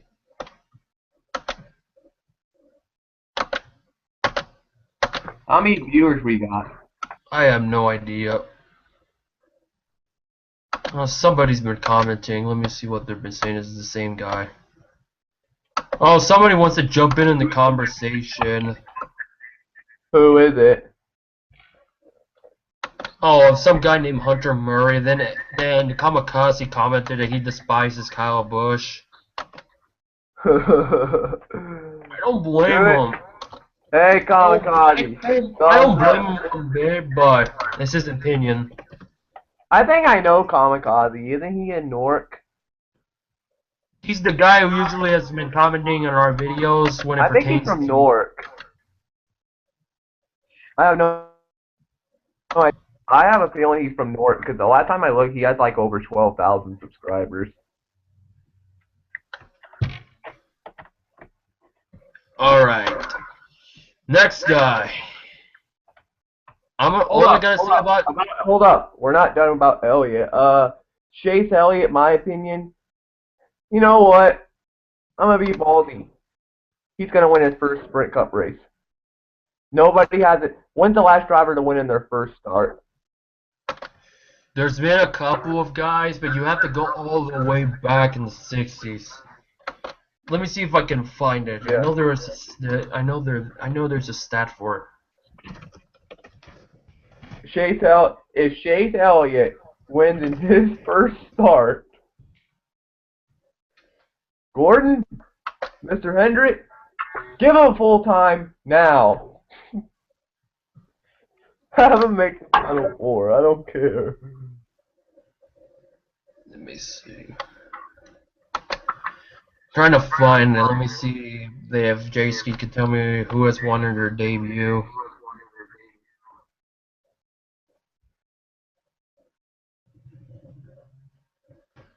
Let me see. You have to go way back. I don't have my almanac book with me, but I would tell you there's been several drivers that has won in their Cup debut, but that was way back in the day. Who's that guy that said he wanted to join? Hunter Murray. But I don't know him, so... Sorry, dude. We don't invite random people in here. We only invite people that we know. It's via Google Hangout. Plus, I don't want to take the risk at CH in them because I'm in a fight with CH in his league, and if they come in here, they're going to cause a big fight. Otto's going to go off. I'm going to go off. I don't think they'll go off Rand-wise. They'll just leave you guys to deal with it. I'm not involved in this. Anyways, yeah. This guy. Right now, the only rookie of the year, pretty much locked up rookie of the year, unless NASCAR changes their mind. Career suicide. Alex Bowman, Cole Whitt, Ryan Truex, all in one with Jeb Burton. I want him to do good. I want him to do. Oh, were they really considering Matt DiBenedetto? Matt DiBenedetto, he was a Gibbs driver. Then they sacked him. Starting park ever since. For Jeb Burton, I hope he does good, but I don't see it happening at all. It's gonna be a Stephen like Kevin Conway rookie run. End of story with Jeb. He did really good in trucks, but he needs more time in the Xfinity series. But sponsorship got in the way, of course. I hope he does good. I don't see him anywhere near the top 30 in points. I'm sorry, unless he really impresses me. The 26th car. Ryan Truex. Enough said. That's all I see on Jeb Burton, unfortunately. Jeb Burton. Every time I say Jeb Burton, sounds like I'm saying Jeff Burton. But I see Jeb Burton doing okay. Not gonna get a win though. Not gonna get a top 5. But I think he'll do just fine. I mean, I know Otto kind of doesn't really have. I know Otto doesn't really have that much confidence in him, but I think Jeb will do okay. Do I have him I winning a race? would, No. I would. It's the problem. The deal was it is BK Racing, was usually Rant in the 30s all year. Yeah. That's Do the I have thing. do And I have Jeb Burton winning a race? No. Do I have him getting a top 5? No. Top 10? Maybe. Chase? No. That's my thoughts on Jeb Burton. all right, the guy that usually does good in the beginning of the year and usually falls off for the most part near the end or mid-season. I see this next guy having another fave like that. I'm talking about big bright yellow fella, Paul Menard, 5 top 5s, 13 top 10s, average start 16.7, average finish 17.9, finish on the lead lap 23 times. He had a total of 2 DNFs, both of them late in the year. Finished 21st at Chicago, 15th at Loudon, 16th at Dover, 9th at Kansas, 42nd at Charlotte, 36th at Talladega, 14th Martinsville, 17th Texas, 23rd in Phoenix, Homestead, and 4th. He always tentatively does good in the beginning of the year. I still expect the same thing, but Paul Menard, put the package together. If you could put the package together, you could be a chase contender. Do I have him in my chase? For now, he'd be my 14th driver that I would consider in the chase. But I don't have him at the bottom. So most likely he won't be in the chase. But for the well-being, since we're going in numerical order, I don't have him being in the chase for at this point, but he is for now. At the same time, put the pieces together all year round. You could have a chance at the chase. Yeah, the Hunter Murray guy, I just checked out his channel. It's not CH in them, so hopefully it's not. I mean, I just checked out his channel, watched a couple of videos. He seems like he'd be okay. Maybe we'll let him join in on a hangout later in the future. But anyway, on Paul Menard, decent year last year. Sucks he didn't get a win. I really would like to see him win again. That way he can shut everyone up about, oh, Indianapolis was a lucky win. Blah, blah, blah. I really hope to see him win a race this year to shut everyone up. Only bad thing, and I'm pretty sure Otto can agree on this, he is the John Cena paint schemes for a reason.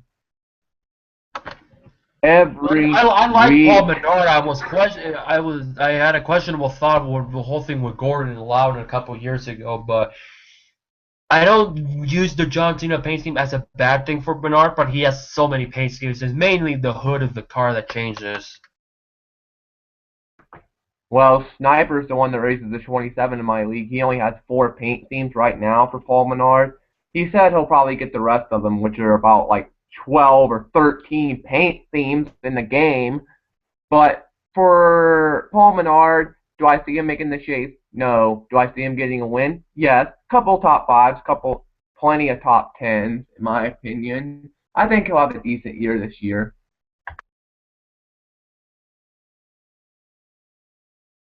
His top 5 took place 4th at Michigan, 5th at Sonoma, 3rd at Vegas, 4th at Homestead. He's getting there. He's getting there. Probably cracking up a top 3 finish, but I don't really expect him much. All right, the oldest driver full-time in the Sprint Cup Series season, replacing, which was Parker Kligerman's number 30, the 4-time Camping World Truck Series champion Ron Hornaday, back full-time for the first time since 2001, and that horrible rookie class.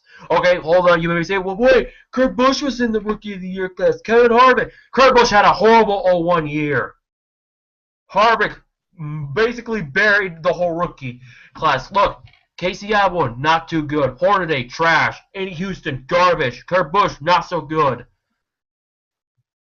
What do I expect? Hornaday, he's running for the Motorsports Group. I think he'll probably be at best starting park or the last car running for the most part. I don't expect much of Hornaday. Good for him. He's going to drive Cup. Only thing is, nothing else to say for Hornaday. I don't see him being anywhere near the top 30, I think he'll do what he can, but I don't see him. I see him as starting park. The starting park phase is kind of dying, but I still relatively see him being the last car running for the most part, and maybe DNQing multiple races.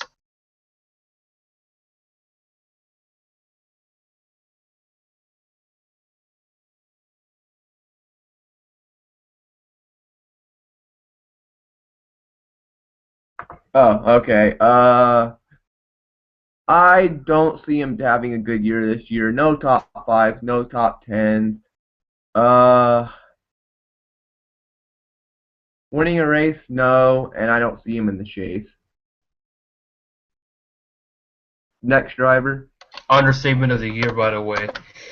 Alright, the runner-up of the championship, 5 top 5s, 16 top 10s, only led 41 laps.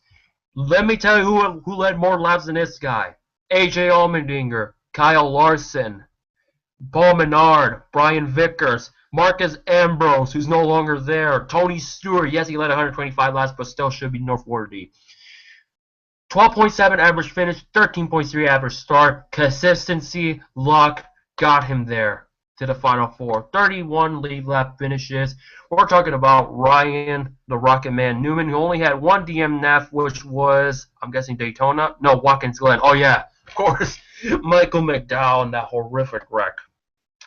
15th at Loudon, 15th at Chicago, 18th at Loudon, 8th at Dover, 6th at Kansas, 7th at Charlotte, 5th at Talladega, 3rd at Martinsville, 15th at Texas, 11th in Phoenix to get him into the chase. Runner-up at Homestead.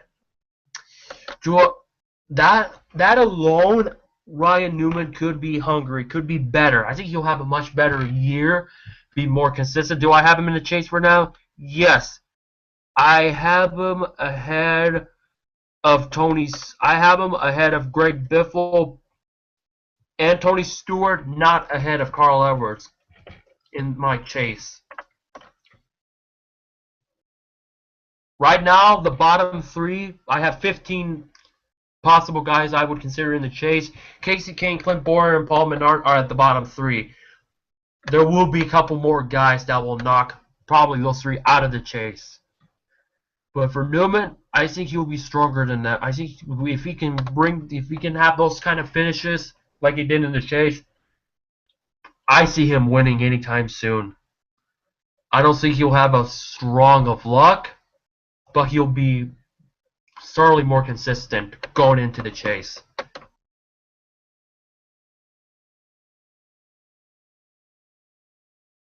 And he was supposed to be the next big thing as well, and then took over.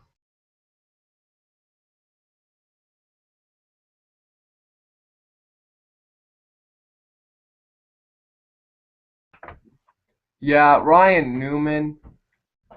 Hold on. Anyway, continuing on. I do see Ryan Newman making the chase. I do not see him making it to the 3rd round. Last year, I mean, he was, of course, the underdog making it to the Final Four. I see him getting eliminated 2nd round. I do see him getting 1 win, plenty of top 5s, plenty of top 10s, and I think he'll fulfill his promise for Richard Childress. I think he'll do really well this year. Final Four, no.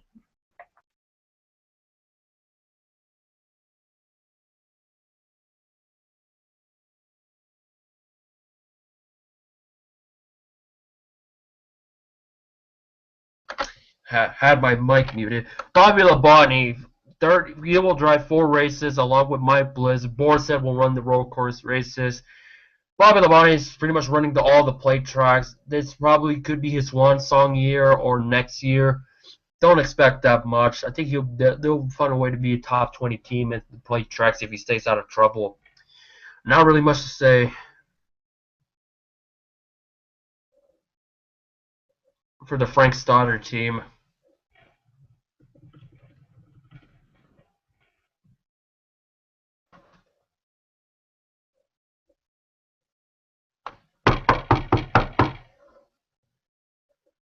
I'm done talking about Bobby. I'm back. I'm just checking out this Kamikaze Gaming channel now, and it seems like he's got a mixed reaction on his channel. It says here he don't like the Earnhardt. He hates Senior and he hates Junior. He doesn't like Gordon either. I don't know why. I understand. What's wrong with Senior? Senior, I don't understand. Why would somebody hate Senior, a guy that's one of the most respected drivers of all time? Alright, just talk about Bobby Labonte. Let's go back on track. Yeah. If you have differing opinions, more power to you. Unless if it's like unless if it is pro Keselowski, pro Bowyer, except for the comments that he made in qualifying, pro Jimmie, borderline. But for the most part, more power to you. Yeah. What about Bobby Labonte? Oh, Bobby Labonte's in the 32. That's right. Mike Bliss and Boris said as well will be sharing the ride. Boris said on the road courses. What happened to the road course ringer luster? Now with Ambrose and Montoya, there's no really road course ringers anymore that can do good or get in the competitive ride. Or turn into a competitive car. How about Bobby Labonte in the Daytona 500 qualifying today? He really surprised a couple of people. Bobby Labonte. Let me look where he qualified. Bobby Labonte, 24th. He's going to start 12th in the duels unofficially. No lap time along with JJ Yaley, so I can't say anything about his Daytona 500 ride. I gotta see what he does in duels. Got nothing to say. He has no lap time confirmed. Besides, how will Bobby do on the plate tracks? How will Bobby do at the plate tracks? Well, he's got a pretty decent history at plate tracks. I mean, Bobby's not gonna be full time this year, of course, but I think he'll do decent. Maybe a top 10 at Daytona for the 500, but that's the only finish. That's the only top 10 I see him getting this year. No wins for Bobby. He's not gonna make the chase. As for the other two guys, they ain't gonna do nothing in the 32. I think Bobby's the best when it comes to driving the 32. I think he'll actually get that car top 10, and that's it. All right, the 33 car, which will be driven by Ty Dillon and Brian Scott officially. Brian Scott of the 2014 Aaron's 499 pole sitter. His crew chief will be with Slugger Labby, who won the Daytona 500 with Michael Waltrip. Ty Dillon's crew chief will be Todd Parrott. Ty Dillon, where did I say he qualified 9? No, he qualified 8, so he's pretty much a shoo-in in the Daytona 500. All right, Brian Scott's stats. He got a pole title. They got 6 start, average start 21.8, average finish 32.3, so it's not that good. Ty Dillon made 2 starts, average start 27.5, average finish 26, so they're not good either. 25th at Atlanta, 27th at Phoenix. Not that impressed. But then again, most guys who usually will be full time usually have those finishes, so I'll give them a curb. But I think Ty will do better in the few cup races he'll drive. I think he'll have more good quality finishes. But then again, Daytona is one of them. So we'll see. Not much to say about Ty or Brian Scott. But for Brian Scott, he's got to show something too when he drives.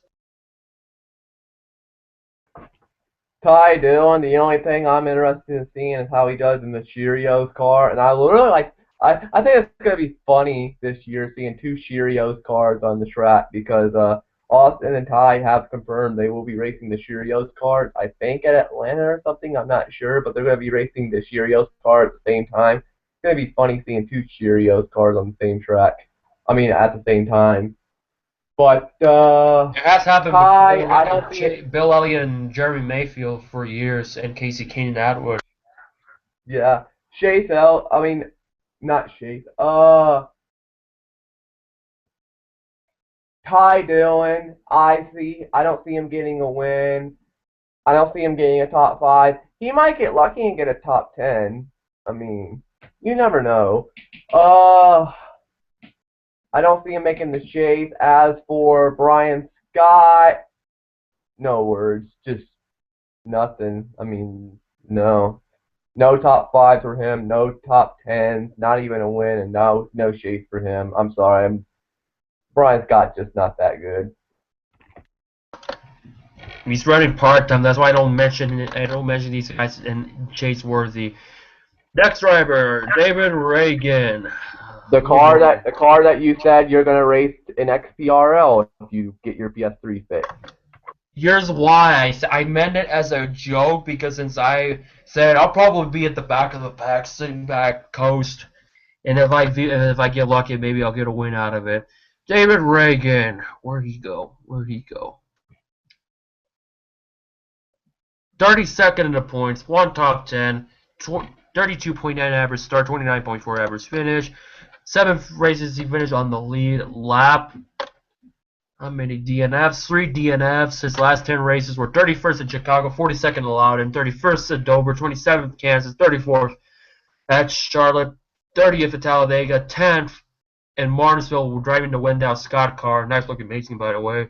32nd in Texas, 25th in Phoenix, 30th in Homestead. I expect the same thing from him. Nothing else to say.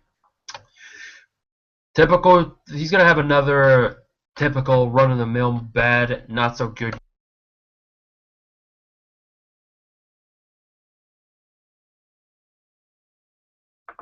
David Ragan, only thing I'm interested in seeing, and I know I bring up sponsors a lot, and I bring up how the car looks. I can't wait to see him in the Taco Bell car. I love Taco Bell. It's one of my favorite fast food restaurants. I mean, I wish it would sponsor a better driver, but As for David Ragan, pretty good Xfinity driver. I do see him getting I see him getting a top 5 at Talladega, because he is something when it comes to plate track and Talladega. Besides that, maybe two or three top 10, maybe about 2 top 10s. No wins, and I don't see him making the chase. That's my prediction on David Ragan. And the reason why Otto wants to race David Ragan, I guess he's in love with the Taco Bell car. No, you said you were required to make custom paint schemes, so I'm running sponsorless. It's not because of the Taco Bell. It's because of what I think. When I think of guys that are usually in the back of the pack, I think of the 34, the 35, and the 38, the front row motorsports. Next guy. Do we really need to talk about this next guy? 31st in the points, the highest driver to him, not got a top 5 or top 10. Average start 33.4, average finish 29.2. His last 10 races.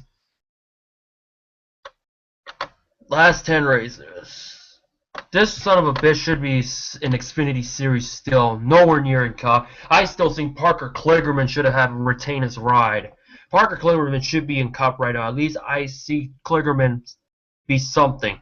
30th at Chicago, 38th at Loudon, 30th at Dover, 23rd at Kansas, 28th at Charlotte, 15th Talladega, 18th Martinsville, 26th at Texas, 42nd in Phoenix, 26th in Homestead, and I'm talking about Cole. Cole, I've never been impressed with him wet. Never been impressed with him. Never. Not even when he was in the Red Bull number 60 truck. Never when he was a Dale Jr. Never been impressed with him. I don't know why I've never been impressed with him. I see nothing from him. Nowhere near the top 20 points. Nowhere near top 25. End of story. He's got to step it up to impress me at this point. Revan Laterus on the North page commented, who would do a better job running NASCAR? Here's the options. Okay, here we go, Otto. Here's the options to run NASCAR. Vincent K. McMahon, Brian France, John Cena, Triple H, Roger Goodell, the new commissioner of Major League Baseball. And Vince McMahon has the most votes with 2.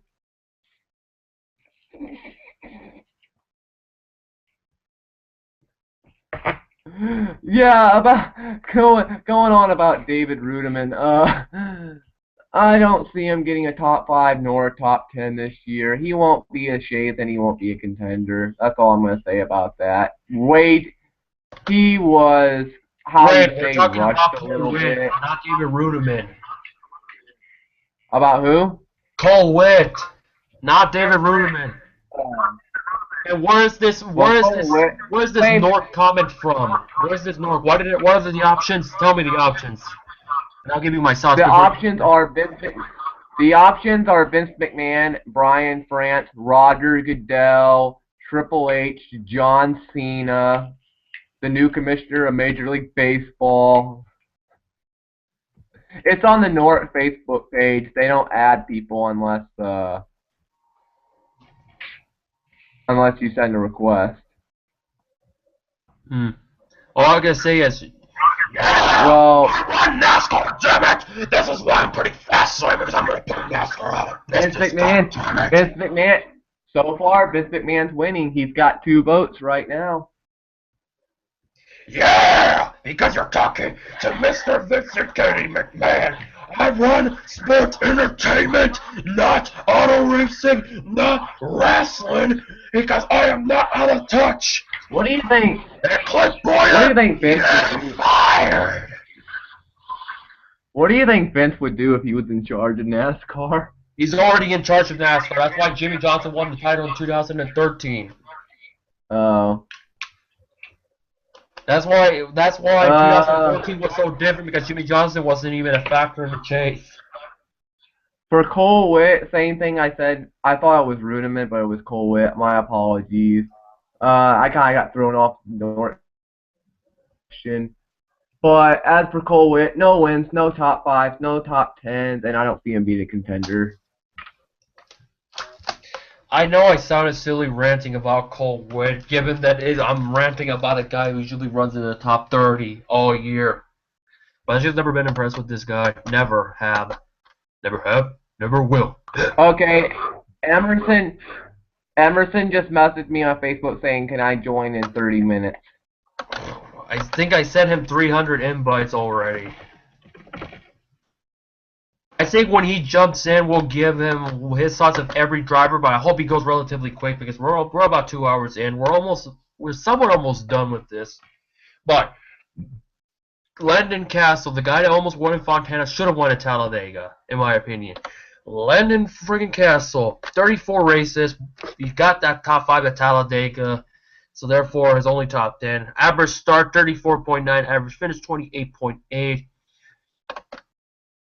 I think that was very ballsy that Cassill did at Fontana, almost winning the damn race, just going all out. But at the same time, Landon Cassill's starts 34 races. I'm pretty sure he failed to qualify 2 of them. Yep, Phoenix and Vegas he failed to qualify. So 28th at Chicago, 25th at Loudon, 35th at Dover, 21st at Kansas, 23rd Charlotte, 4th at Talladega, 19th Martinsville, Texas dead last. 29th in Phoenix and Homestead. I see them slowly but surely getting better, but I still don't see him in the top. I think he'll be top 20 for the most of the year, top 25. But that's it. As far as being on an average start and finish is concerned, about mid-pack or right at the back. Okay. Not that bad of a driver. I think he could be some potential. He could have some potential down the road, but not right now. Landon Cassill, the only thing that I remember about him is 1, his fiber lock car, and 2, almost winning Auto Club in Talladega. So close. It would have been the upset of the year if he would have won either one of those races. Didn't happen, though. I mean, I knew he wasn't going to win Auto Club because he stayed out. Talladega, he came very close, but didn't pull it off. I do see Cassill being a surprise this year. I do see him getting maybe 2 or 3 top 5s, couple of top 10s. Not going to say he's going to win. He's not that good. And as for the Chase, no. I do see Cassill getting a couple of top 5s at some plate tracks. That's it. Okay, I was going to say, only the plates I see. Here comes Kurt Busch. Who knows if he's going to be running the whole year? Depends on what happens in that petty allegation. 12 in points. He won in Martinsville. 6 top 5s, 11 top 10s. 13.5 average start, 18.9 average finish. He finished on the lead lap 20 times. Besides Kevin Harvick, he pretty much was the best out of the whole entire Stewart Haas camp. However, he had 6 DNFs, much of them in the first half of the year. He finished 8th at Chicago, 36th allowed, 18th at Dover, 42nd at Kansas, 11th at Charlotte, 7th at Talladega, 36th at Martinsville, 8th Texas, 7th Phoenix, Homestead, 11th. His last couple of races have been better. I see him getting a little bit better as a second year with the team. I see him doing a little bit better, but it also depends what happens in court. And because of that, I don't have him in my chase. I don't have him in my chase at all. He'll do good, but with that consideration, I don't have him in my chase. I'm not adding him as my 16th and final guy at this point. But if he without that, I would put him in the bottom of the chase. I don't have him ahead of Paul Menard. Well, I don't have him ahead of Paul Menard or Clint Bowyer. I have him at the bottom. So guaranteed, I will say this right now: Kurt Busch will not be in the chase.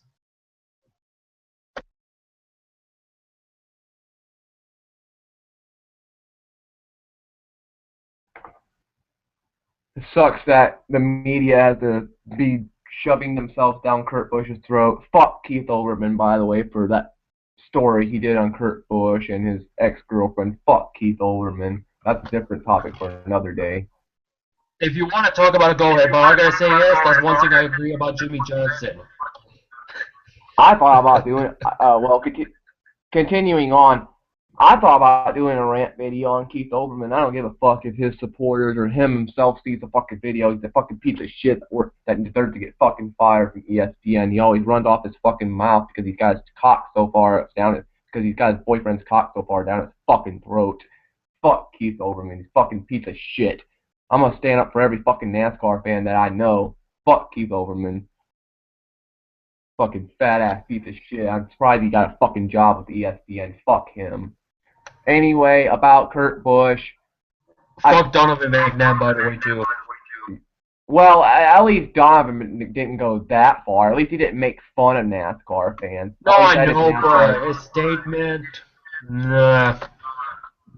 Yeah, I'm fixing to do a rant video. I'm fixing to fucking bury Keith Olbermann. I don't give a fuck if he sees the video or not. Let him fucking put it on Twitter. I'll just make a rant video right back at him. But anyway, continuing about Kurt. Martinsville, I know people say that was a lucky win, especially with what happened with Brad early in the race.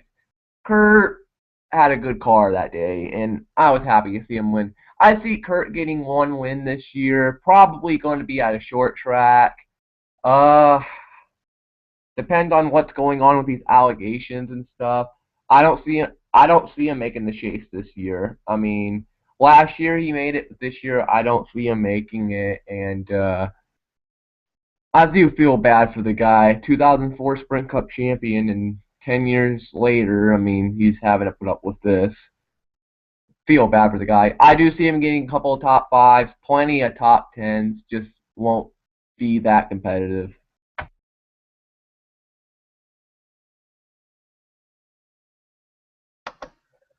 Alright, here, I know it sounds like a surprise that I say I don't have him in my chase, because I really don't think he will be in the chase. I just don't.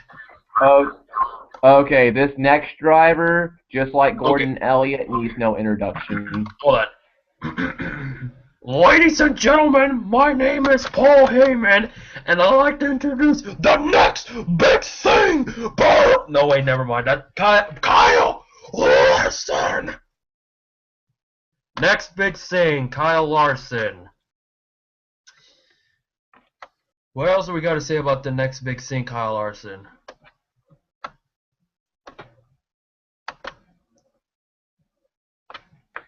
Fuck Kyle Busch for not letting him win at Auto Club.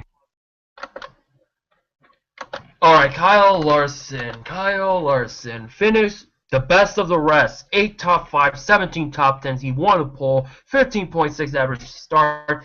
14.2 average finish. Really. Yeah, he struggled in the beginning here, but really good, really impressive rookie year, no matter what. Yes, he had 4 DNFs. Here are his final 10 races. 11th at Ridge. Oh, 23rd in Chicagoland. What a race that was. What a phenomenal race that was with him and Gordon. Yes, I know I know Jeff Gordon fucked up his name. He said Kevin Larson, but hey, you'll get it right down the road. I'm sorry to interrupt you, Audio, but we got a little bit of breaking news going on in the NASCAR world. Hold on, let me look at it. Yeah, I'm looking at it right now. It's from Bonza Tufa on the North page, and he said he got this from a reliable source, and it's also on Fox Sports, the website. It's all on ESPN as well. Dale Earnhardt Jr. and Denny Hamlin have failed post-race inspection. They failed post-qualifying inspection. They will start dead last in the duels. Oh, that's what the Dale Jr. earlier. Dale Earnhardt Jr. and Denny Hamlin have failed. Dale Earnhardt Jr. and Denny Hamlin have been caught with illegal adjusting of the car and will be put dead last in the duels this Thursday night. Hamlin was third because Jr. was 10th. That means, what would that mean? Labonte will be 11th, and I think 15th for Tony Stewart, if I'm correct. No, I'm gonna look this up now and see if it. That drops 2. That means he'll be 14. I'm guessing. No, 15. Tony Stewart will be 15. Bobby Labonte will be 11th in the duels. Yeah. As of right now, but that sucks. Back to Kyle Larson. Started Chicago in that classic battle with Jeff Gordon. Runner-up at Loudon, 6th at Dover, 2nd at Kansas, 6th at Charlotte, 17th at Talladega, 30th at Martinsville, 7th at Texas, 13th at Phoenix, 13th at Homestead. Hey, Rain, your mic.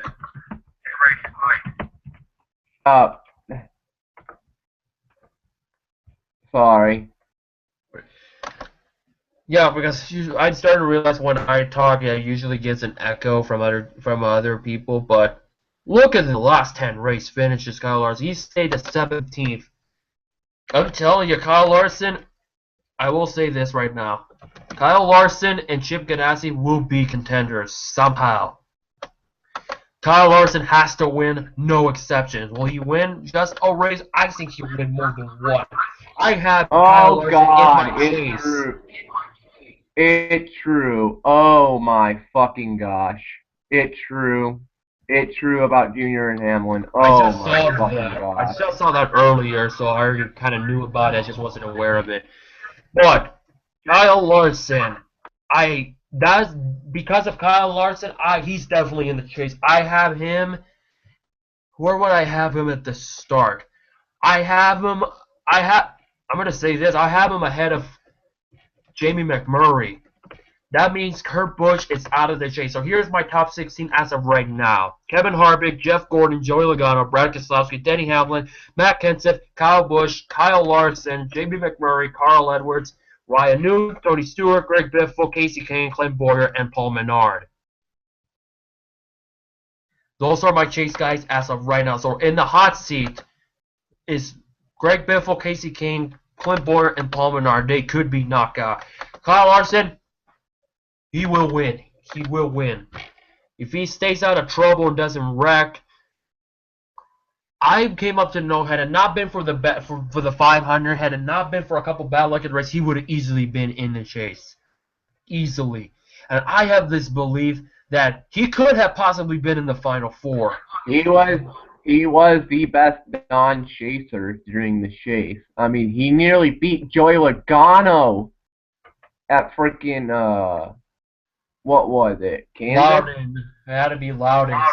Logano in second. Larson's going to win. You know what? You're saying Larson's going to win a race. I say Larson's going to win 3 races next year. No, I said, will Larson win more races? Yes, but I said he will win more than one.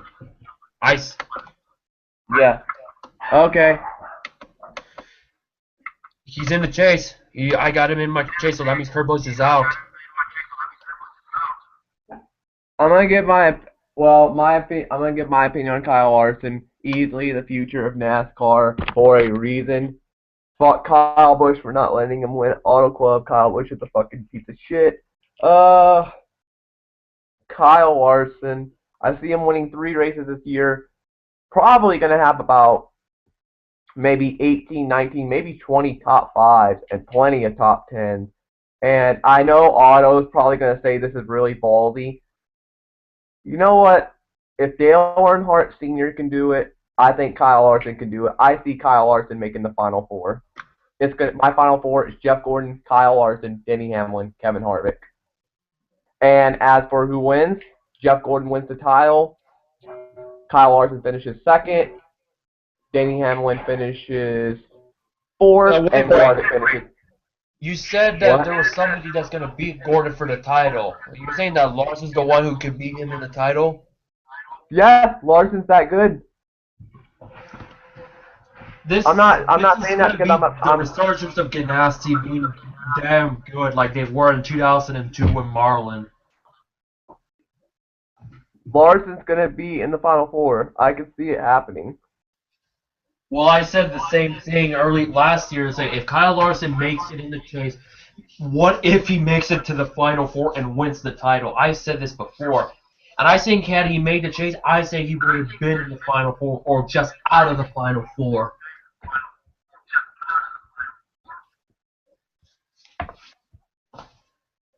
But yes, I see Kyle Larson winning multiple races. I think this will be the year he has to win. When he wins, watch out. I think Ganassi could be a strong team. I believe they would be. If they fail to do so, I will be surprised. Here's the question I have for you. Where do you see him getting his first win?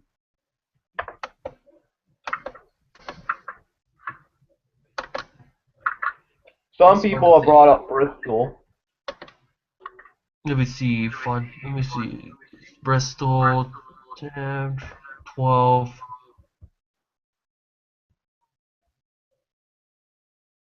Fuck it, Loudon. I bet going to the line saying maybe Loudon or Texas. It will be early. He finished 8th at Darlington. That is not an easy track in the same week that Chase Elliott won in Darlington. I think those kind of tracks fit him because of his diverse racing background. But yes, Kyle Larson, next big thing. I have him in my chase. Will he be in my Final Four? That you have to wait and find out once we cover every driver because there's still a couple more I will consider in the chase. Here's one of the guys that made the chase. Here's the next guy. The next.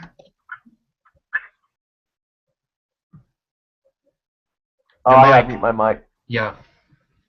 All right, the next driver made the chase last year. I will say this right now, I do not see him in the chase at all. I don't. We're talking about the guy who finished in the bottom of the 16, Aric Almirola, 2 top 5s, 7 top 10s. Average start 19.1, average finish 21.4, finish on the lead at 22 times. He won the 400-miler at Daytona, yes. Besides that, his only other top 5 was Bristol. I'll let you finish. I'll let you talk. Sorry. Don't worry. I still think that Daytona race was bullshit.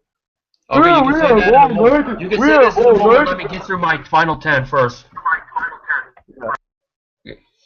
41st at Chicago, 6th at Lauderdale, 28th at Dover, 31st Kansas, 22nd Charlotte, 39th Talladega, 21st Martinsville, 24th Texas, 18th Phoenix, 19th Homestead. Besides those race finishes, he's generally in the top 20 or in the top 30 for the most part. No, I don't have Almirola in my chase. No, I think he'll have the similar run. He'll be better performance-wise than last year, not including him being in the chase. Without the chase, he would have been nowhere near the top 20. I think he'd be just outside. And I see him being the same thing, but better. He won't make the chase. Bottom line. Aric Almirola lost. I kind of lost a little bit of respect for him after Daytona July race. We have all night to do Daytona. And then they called the race off like 5 minutes later because it was raining. Bull. Fuck Aric Almirola. I never fucking cared for Aric Almirola. I think he's an overrated piece of shit. I do see him maybe getting about maybe 2 or 3 top 5s, maybe 4 or 5 top 10s. I don't see him getting a win. I don't think he's ever going to win ever again. And if he does, I honestly don't care. Fuck him. And he's not going to make the chase this year. Yeah, fuck Aric Almirola. If he were to win again, it will be at a short track. But I don't see much of Almirola this year. And I will say this about it when we get to AJ Allmendinger. However, I will pause on Allmendinger when we get.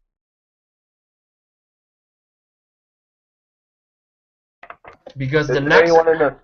Anyone in the 44 car this year? No. Well, Reed Sorenson is in the 44. Let's get through Reed Sorenson. He was the topic of what happened. Okay. Reed Sorenson, 34th in points. Ran the whole season. No top 5s, no top 10s.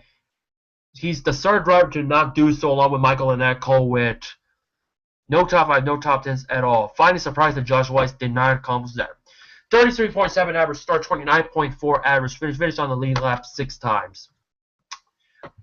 Wait, was I reading Michael Annett's? Because Michael Annett is the next one after Sorenson. Let me see, Reed Sorenson. Reed Sorenson, 35.3 average start, 29.8 average finish.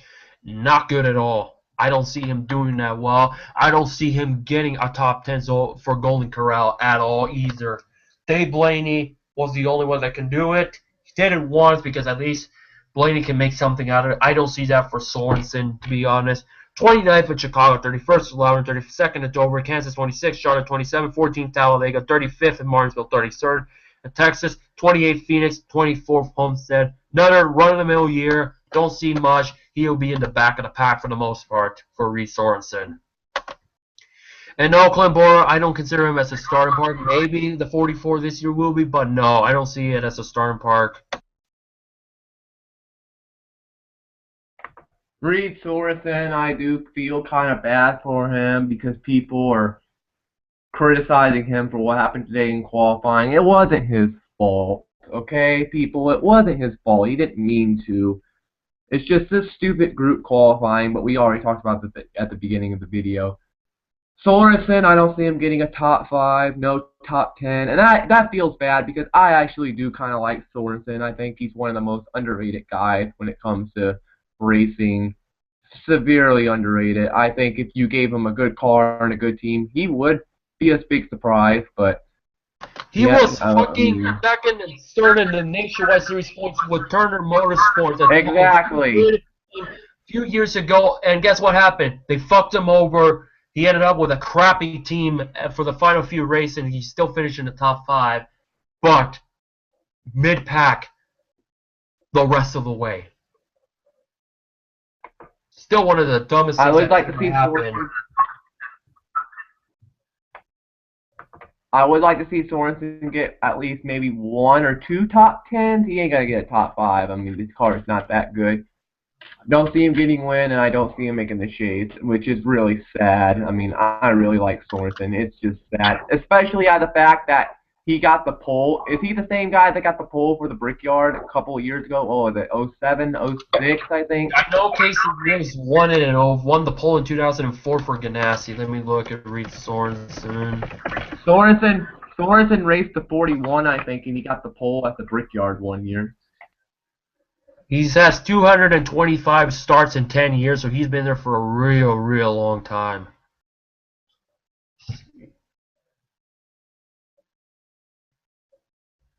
It was in 2006, I think. Let me see. 2006 Allstate 400.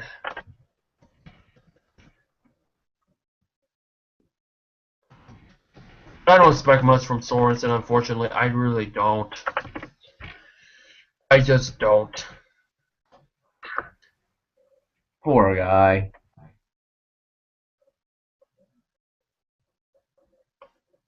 I'm thinking 07 then. Next driver. Well, we've already talked about the pilot of the number 46. Before we talk about the pilot of the number 46, let me double check if I can figure out the. When the fuck he won a pole? Reed Sorenson. Let's see. Here, let me see.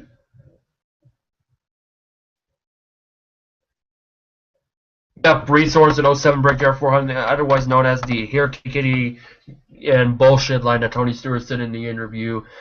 And that was the beginning of the downfall of 07 right there. Anyways, Michael Annett. Be driving the 46 car. Pilot Flying J joins with him. He finished 33rd in the points. No top 5, no top 10. 29.4 average finish, 33.7 average start. I still think he's a pretty underrated driver. I think he could get better. I see him staying around for a while. 6 DNFs. Completed 92.5 of the laps. So, for the most part, he's completed. He about almost completed every lap to a certain degree. But 40th at Chicago, 29th at Loudon, 41st Dover, 24th Kansas, 33rd Charlotte, 37th Talladega, 24th Martinsville, 22nd Texas, 26th at Phoenix, 35th at Homestead. I expect it to be in the same area, given that it's not Tommy Baldwin Racing. It is Turner H. Scott Motorsports, so he'll be teammates with Justin Allgaier, which we're almost there. Don't see him in a chase. I see him. I hope my goal for him, top 30 in points by the end of the year. And beating Cole Whitt in the points.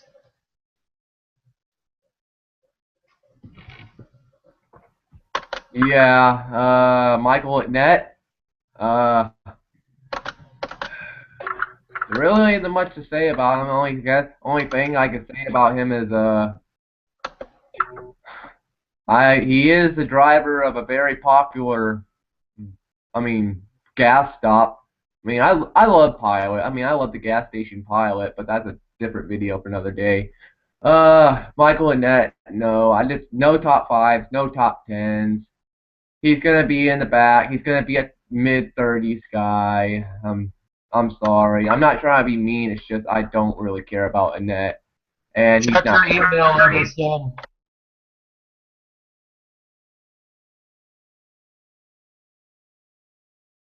That's all you gotta say about it. That's all you gotta say about Annett. Yep. All right. Oh boy, here comes. Hold it. We're not there yet. We're not there yet. We forgot AJ Allmendinger. Okay, AJ. I'm gonna say this right now. I'm gonna say this, and it may surprise you, maybe, and only why is probably has to do with 2 races. Sonoma and Watkins Glen, and here's why. Besides him winning at Watkins Glen, he basically only got 1 top 5, 4 top 10s, average start 19.7, average finish 20.2. I still think my favorite race to win that is not Jeff Gordon's would have to be the Watkins Glen one when he was battling it out with Marcus Ambrose. That was a good race. Did you hear the reaction? You didn't. Well, I don't know if you could hear it. Race live, he was over. He was over. He was over when he won that. When he won that race, when they showed him coming across the line, he had the reaction he was getting when he crossed that line. He was getting a Dale Earnhardt Jr. reaction. It was a bittersweet moment because I've been following AJ Allmendinger from his Champ Car days back in 05, 04, 05. And 06, he was Sebastian Bourdais' only threat of the championship, only for Allmendinger going to NASCAR late in the year in Champ Car that he did not manage to compete. He had like 5 wins. They put him in a fucking Red Bull car. How embarrassing. Hey, Red Bull got better with Vickers and Kasey Kahne, but only for them to shut down when they were just getting good. But for Allmendinger, he went from failing to qualify on a number of irregular bases. It took him his third attempt to make the Daytona 500. It took Chip Ganassi to believe in Allmendinger, gave him a Busch Series ride, got better. Then he got a ride with Roger Penske. Then he got suspended, went into rehab, got reinstated. lost his ride with Roger Penske and he drove IndyCar. He did good in IndyCar. He still got on open wheels. Yes, it's a Penske-powered car. He was one of the last of the good Penske boys, in my opinion, in NASCAR. And above all, winning at Watkins Glen was the culminated of a huge story that has been going on for the last decade. I see him winning a road course. I see him winning a road course. I will give AJ Allmendinger credit. He's the first driver I've seen in a long time that immediately after they cross the finish line, they spin their car out and do a victory lap. With that being said, I have AJ Allmendinger in my case. I think he will win a road course again. Maybe if he gets lucky at Oval. Here's the problem. 22nd in Loudon, 22nd in Chicago, 13th in Loudon, 23rd in Dover, 11th in Kansas, 12th Charlotte, 23rd Talladega, 9th Martinsville, 14th Texas, 16th Phoenix, Homestead, 40th. If he can avoid all this mediocre, not so good finishes, you'll be better. He finished 6th at Richmond, 5th at Talladega, 8th in Fontana. I think he'll do a lot better. If he wins on a road course, he's in the chase. If he does not, I have him out. That's why he's in my bottom of the 16th for the safe precautionary reason of him on road courses. He will be doing a lot better. He's got to. Let's not forget the fact he races pretty nice paint schemes. Kingsford, Charter, frickin' Kroger, McClorox. He's got some pretty nice paint schemes. And another reason why I like AJ Allmendinger, well, even though the guy turned his back on me, Lewis used to race the 47 in my league, and I liked him racing AJ Allmendinger. It was really fitting of him to race that car, and he got 6 wins in that car this year before eventually that's a story for another day. But I was really happy when AJ won Watkins Glen. I do see him winning a road course this year. Probably going to be Watkins Glen. I don't think he'll be able to win Sonoma. I do see him winning Watkins Glen and locking into the shape, but unfortunately he's going to get eliminated first round. But AJ Allmendinger, props to him. Dude's the man. Very likable guy, very well respected, and he deserved it. He deserved the reaction he got when he won at Watkins Glen. Everybody gave him a Dale Jr. reaction when he crossed that line. So happy. And yeah, now we gotta talk about Dynamite. Hold on a minute. We're waiting to get Dynamite in there before we talk about it. But first, let's talk about Dynamite. NASCAR.com. Let me message him. Hold on. Okay. In the meantime, here's what's gonna come down for the Budweiser duels on Thursday. Here's who are in: Jeff Gordon, Jimmie Johnson. They're already in. They're locked in from this. Are the only spots confirmed. Who are in via qualifying? Aric Almirola, Ricky Stenhouse Jr., Carl Edwards, and Jamie McMurray. So Edwards does not have to worry about missing the race. That is good, because had he got wrecked, I believe it was the 19, I'm not sure. Had he got wrecked or had problems, he's fucked. Here are the drivers who are in via owner points: Kevin Harvick, Ryan Newman, Denny Hamlin, Joey Logano, Brad Keselowski, and Matt Kenseth, and Tony Stewart via the championship provisional. Here are the drivers who has to race this. They have to race their way into the 500 via the duels. Who are not in the top 36? Those are Michael Annett, Ryan Blaney, Ron Hornaday, Justin Marks, David Ragan, and Reed Sorenson. Sorenson does not have a backup car, however. And they're gonna. And according to Sorenson, he made a quote. He said, "Try to get a car here and try to get into the race on Thursday." So Reed Sorenson is in trouble. Emerson said invite him. All right. So yes, like I said, Edwards is pretty much essentially in. So those are the only ones confirmed.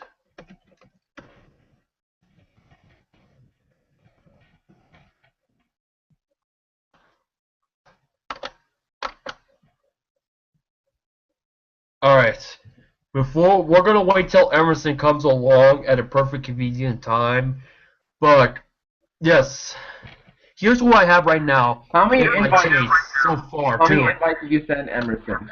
I think 7 times in the last 3 hours.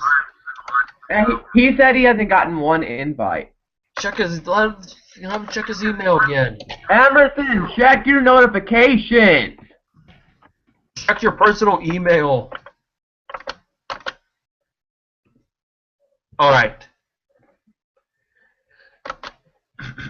And for some reason, Kyle wants to talk to me on PSN. I don't know why. Anyways, before we talk about what was his nickname? Let me do the introduction in the meantime. Let me see. Oh yeah. He goes to a private high school and became hardcore thugonomics. No, that's not it.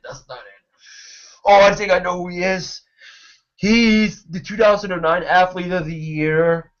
Technically the 3-time champion without the chase.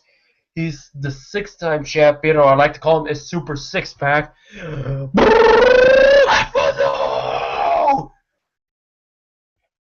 From West Newbury, Massachusetts, weighing 252 pounds. Yeah! Oh, wait. No, wait. This is a NASCAR preview, not a WWE topic. Yes, the John Cena of NASCAR. Jimmie Johnson. We're going to talk about Jimmie Johnson in a moment. Jimmie. The sad thing is Dynamite said he hasn't gotten an invite. God damn it, Emerson! How many invites do we have to send you, Emerson? Did you send the right invite? The one Yes. with EWRL? Yes. Emerson, check your freaking. He sent me a picture of his invitations, and he hasn't gotten any. How many times do I have to invite him?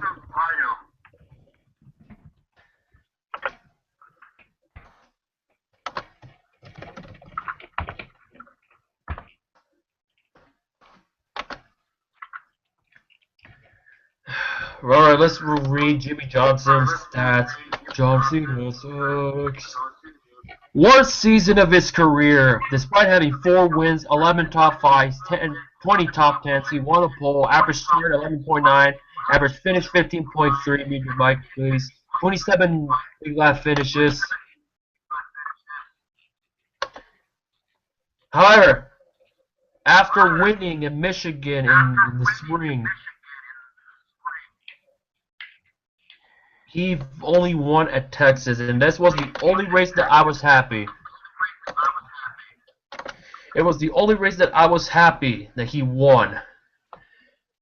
Sorry, Rant, I had to mute you because it sounds better because I don't want echoes. That's why you got muted because, you know, nothing else. That's Sorry. all. That's okay. Alright. 12th at Chicago, 5th at Loudon, 3rd at Dover, 40th at Kansas, 17th at Charlotte, 24th at Talladega, 32nd Martinsville. He won at Texas, the only race that I'm happy and glad that he won ever. Ever. And you know why. 39th, Phoenix, 9th. He had a miserable year. Didn't he win Michigan? Since Michigan, he struggled. Big time. And for me being an anti-Jimmie Johnson fan, wow! Yeah! However, you know what's the sad thing about it? I kind of gained more respect from him as of late, little by little, which I hate to admit. I felt bad for him. I wished him a speedy recovery. What happened in Richmond? I also was glad that he won at Texas. And also, I agree with what he said towards Keith Olbermann, so... Yep. Is in the chase. And... I think he'll be hungry. He'll be a threat. I do have him ahead of Denny Hamlin, not ahead of Brad Keselowski. That means AJ Allmendinger is out of the chase if he does not win on the road course. But yes, that's all I gotta say about overrated.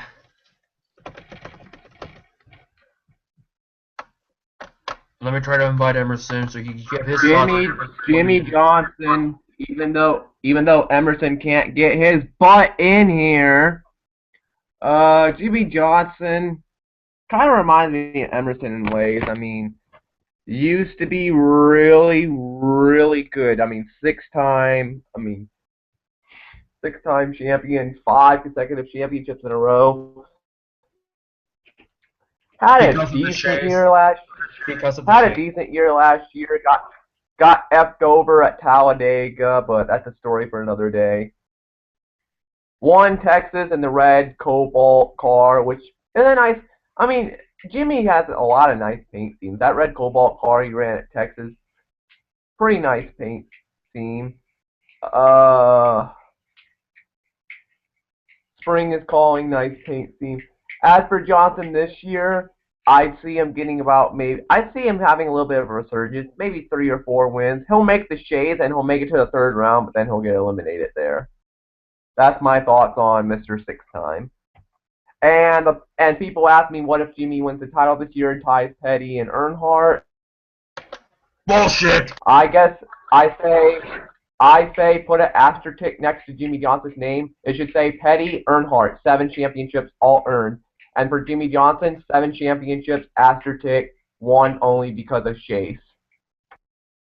And add Jeff Gordon in there because, in my opinion, he's 7-time champion. Who gives a fuck? I don't give a shit. He is the 7-time champion without the petty chase system.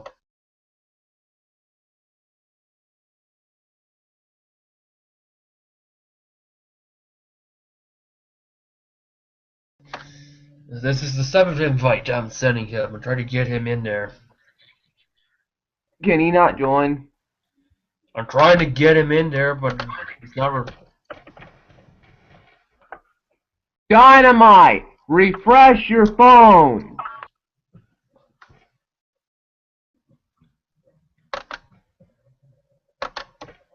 It might be that the Hangouts glitched out on him, or either that or his phone really fucking sucks. Try to invite him this time. I hope you didn't invite the criminal in here because that'll cause a fight. Yes, I know he's gonna be a threat. That's the thing that I'm not looking for. He's gonna be a threat somehow, some way. We may have another Super Cena kind of year. I would not be surprised at all. Until Emerson gets his butt in here, let's talk about Justin Allgaier. Better than Cole Whitt. The number 51? The number 51? Yep. 25.9 average start and finish. So pretty much he's 26 average. His last 10 races, not including Talladega because he did fail the qualifying, so I'm going to include Richmond. 28th at Richmond, 27th at Chicago, 20th at Loudon, 29th Dover, 41st Kansas, 15th at Charlotte, 17th Martinsville, 20th Texas, 37th Phoenix, 15th Homestead. He could put some top 20 finishes consistently. He could. I think he'll be doing a lot better. I see him top 25 in points, at maximum top 25 in points. But I'm highly on Justin Allgaier to do good. He's paid his dues. I see him being somewhat of a future talent, but not right now.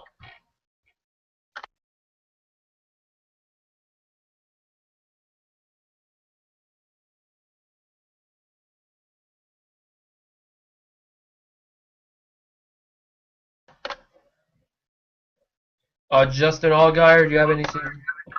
Oh, Justin Allgaier, wasn't impressed by him last year. No top 5s, no top 10s. He'll be a mid.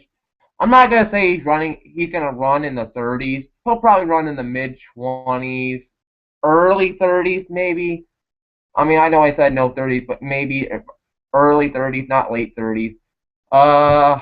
He'll be a middle pack guy. I just don't see him being a threat this year. No wins this year, and I don't see him making the chase.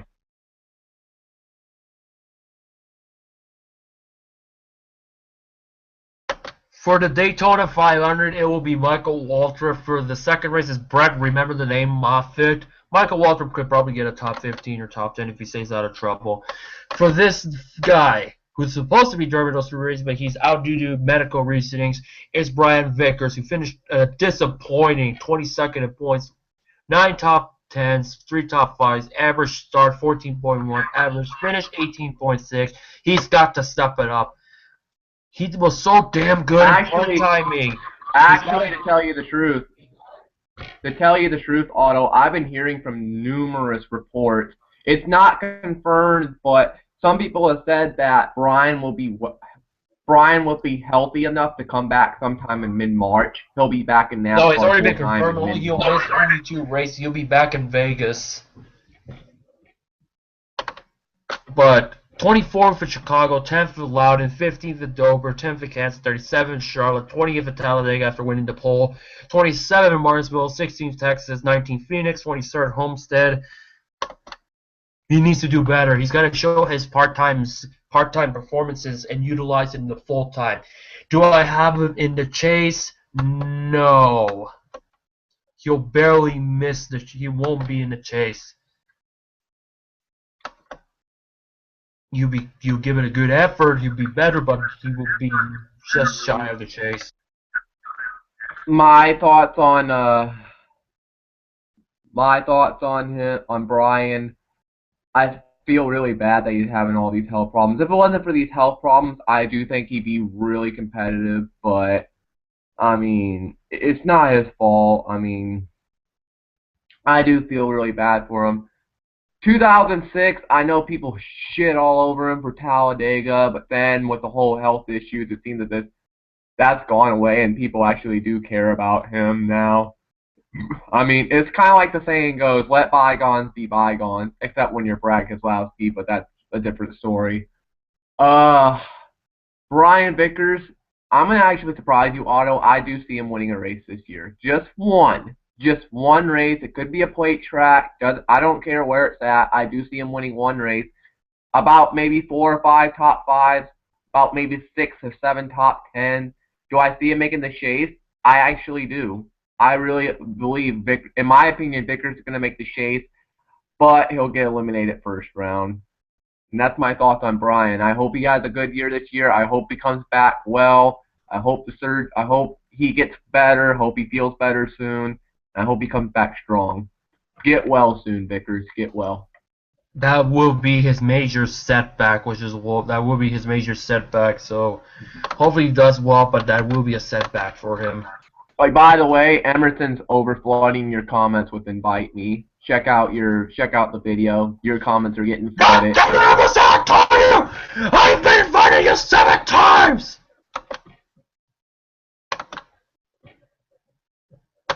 I'm reading the comments now. Emerson Arden, invite me.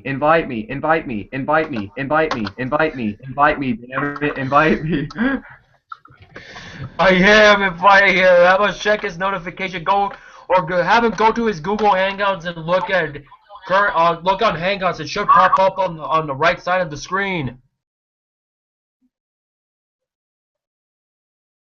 You know what? I'll show him. Oh, fuck it.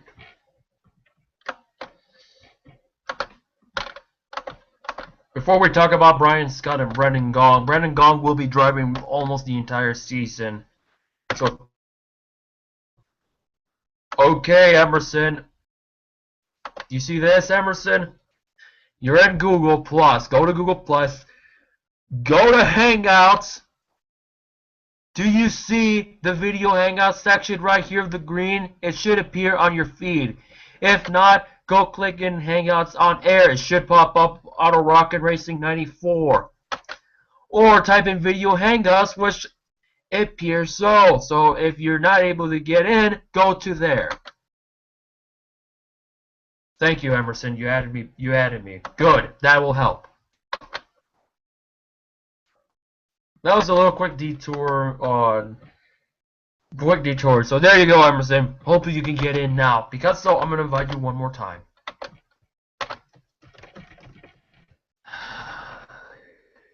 Brendan Gaughan.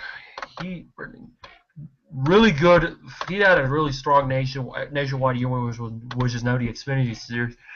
What do I expect from Brendan Gong? I think he could get lucky. He could be thoroughly consistent. I think he'll have a pretty decent competitive car. However, it is associated with Tommy Baldwin and Jay Robinson, so I don't really expect too much either from Brendan Gong. But I see him being consistent in the mid-pack. Nothing much to say about Brendan Gong. Brendan Gong, nothing much to say. Mid-pack, no top 5, no top 10s, no wins, no shade. That's all. Mike Wallace, same thing. Nothing to say. Mike Wallace drove 6 starts, 34.7 average start, 39.2 average finish. Pretty much starting park. It's going to be the same thing for the 66 car, except for Daytona. Nothing else to say. It's going to be a starting park at best, if lucky. Can I question you this? Do you think Mike Wallace's brain cells are dead? How come? Go on Twitter and read one of the tweets he tweeted out about the group qualifying.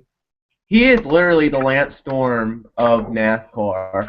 Like, just read his tweet. Even Tony Stewart messaged him back saying, "You're fucking stupid." Just, if you want to, go ahead and take some time, go look up Mike Wallace and read one of what he tweeted. I think it's either Mike Wallace or Kenny Wallace.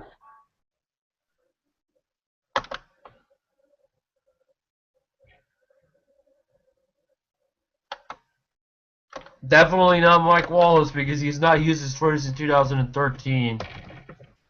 Must have been Kenny. Let me look at Kenny.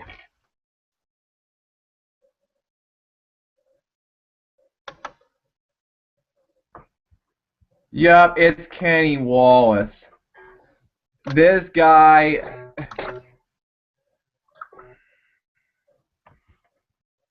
Kenny, please get your brain cells reorganized, please. I'll mute my mic.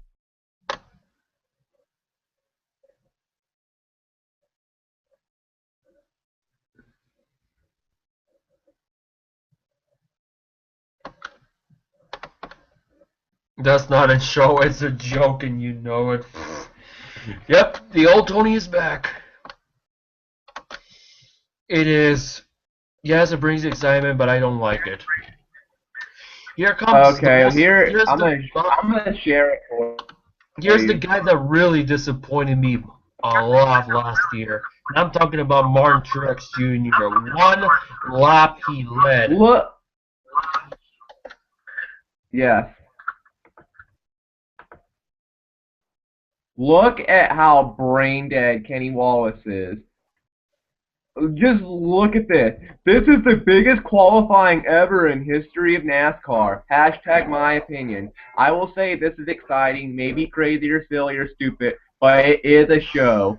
Hello, Jeff Gordon. Do you like this qualifying? Tony Stewart retweeted. That's not a show. It's a joke, and you know it. Kenny tweeted back. There'll be no drama for Carl Edwards. Blah, blah, blah, blah, blah. All right, back to Truex.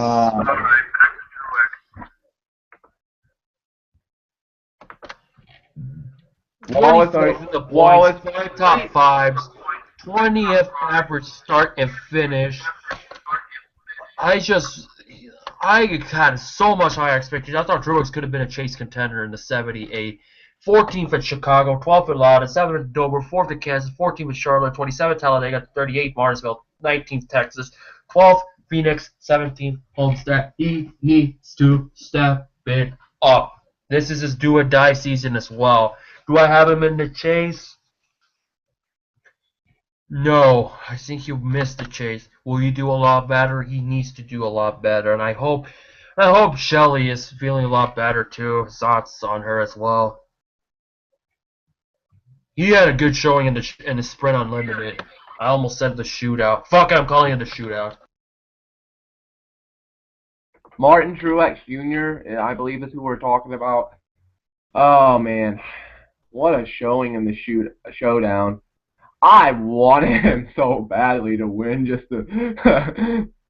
to shock everyone. I wanted him to win. I notice people say he's got a better look this year. The furniture row cars had the more slick look to it. I don't see that much of an improvement. I mean, only difference is there's no sponsors on the side now. When it used to last year, it said furniture row on the side. It had a couple of tiny sponsors. This year, it doesn't say nothing on the side. Not that I know of, unless I'll have to look at pictures again. I think Martin Truex Jr. He might actually pull off an upset at Sonoma again. He might win Sonoma again. Probably be his only win this year.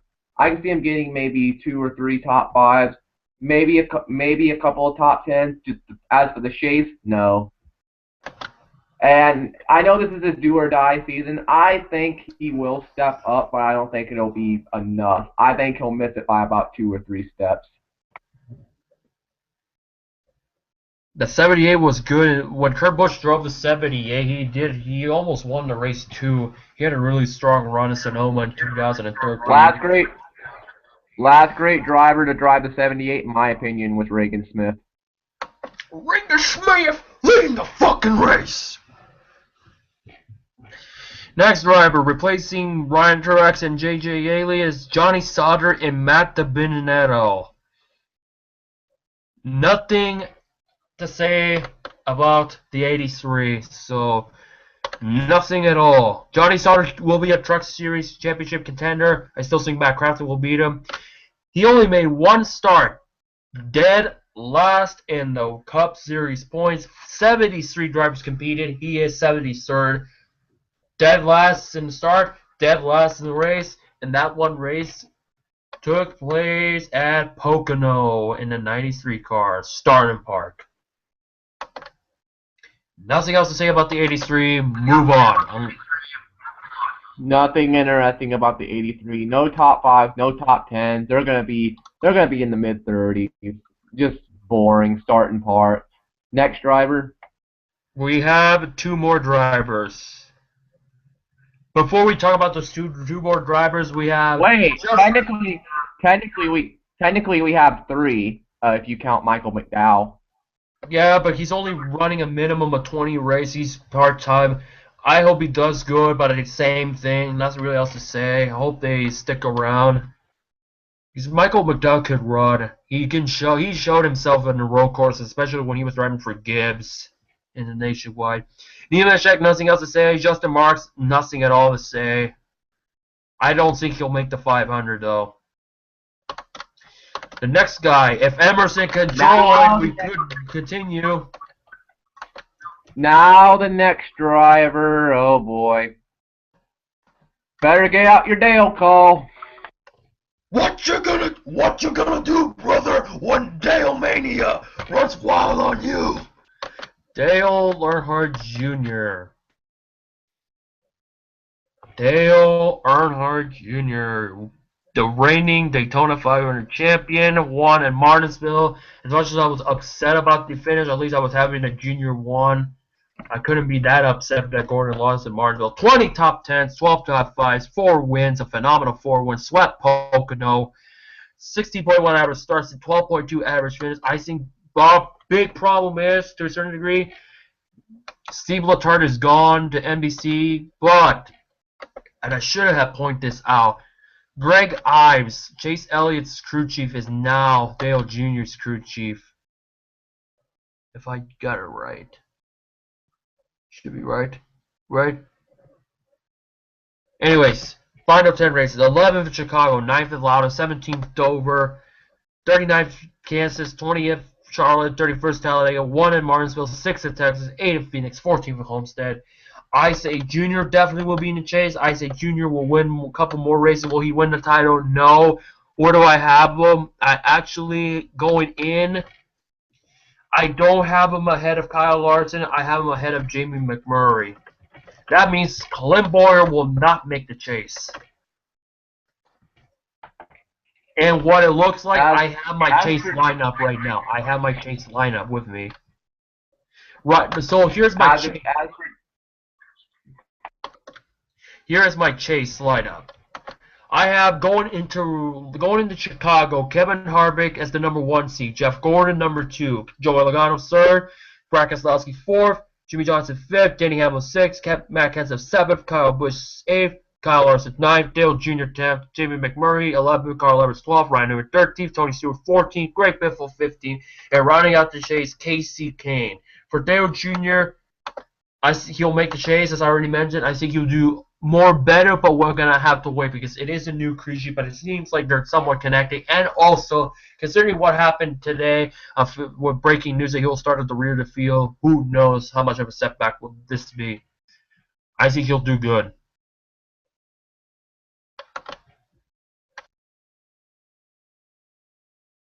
Dale Earnhardt Jr. And, okay, look, people, I know a lot of people in my league like Jr. Actually, man's a big Jr. fan. I know he's probably going to see this. Margle's a big Jr. fan. Margle's going to be racing the 88 next season for season 5, by the way. Jr., I see him getting about 3-4 wins this year. I don't see him winning Daytona 500. I just don't see it. Back-to-back 500 wins, I just don't see it. I'm sorry. I do see him winning maybe.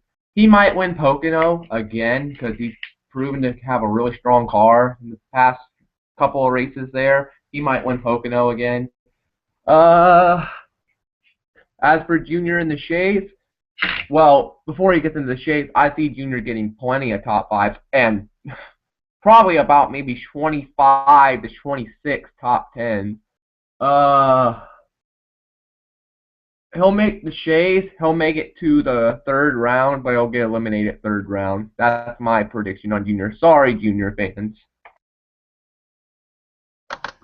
And the last driver, Emerson, we're going to get you in a separate hangout. Don't worry. Don't worry. We'll get your thoughts somehow, some way. I've invited you multiple times. Alright, Josh, the Dodge Coin Saint Wise, will be driving Phoenix Construction at Daytona 500. Josh Wise, points-wise, stats-wise, he finished 36 in points, no top 5, no top 10s.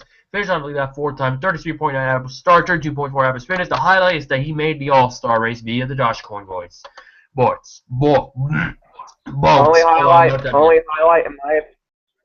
highlight in my opinion, much wow, the Dodge Coin car. The only thing people are going to remember Josh Wise for is racing a car with a fucking dog on the hood. That's the only thing they're going to remember Josh Wise for. Racing a car with a dog on the hood, a little itty-bitty rocket ship on the side that says to the moon, a bumper that says much wow. That's all they're going to remember him for.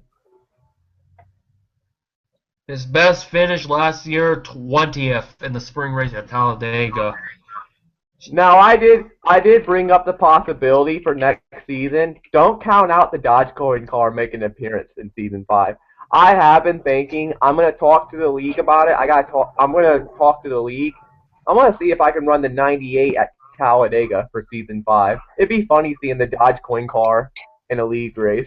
But anyway, as for Josh Wise, no top 5s, no top 10s. He won't make the Shays.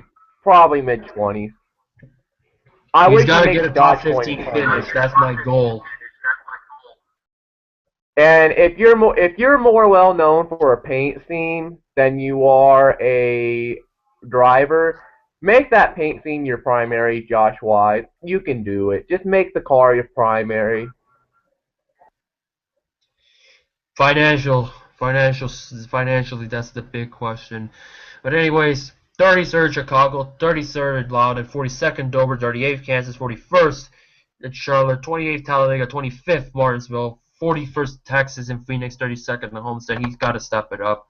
I know this was just Phil Parsons' first year running the whole season without parking. I think they'll grow. They'll grow. All right. Now I have my chase field set. Here I think are going to be the bottom 4 after the first round. After the first round, I have Greg Biffle eliminated. I have Greg Biffle out. I have Kasey Kahne out. I actually have Ryan Newman out of the chase. And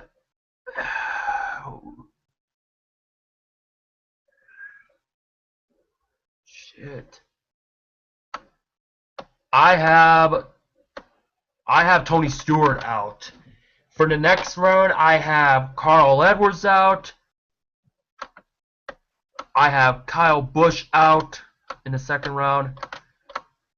I have Jamie McMurray out. And I'm going to say this. I'm going to have Dale Jr. out and McMurray ahead of Jr. The four guys, the final four, I have Kevin Harvick, Jeff Gordon,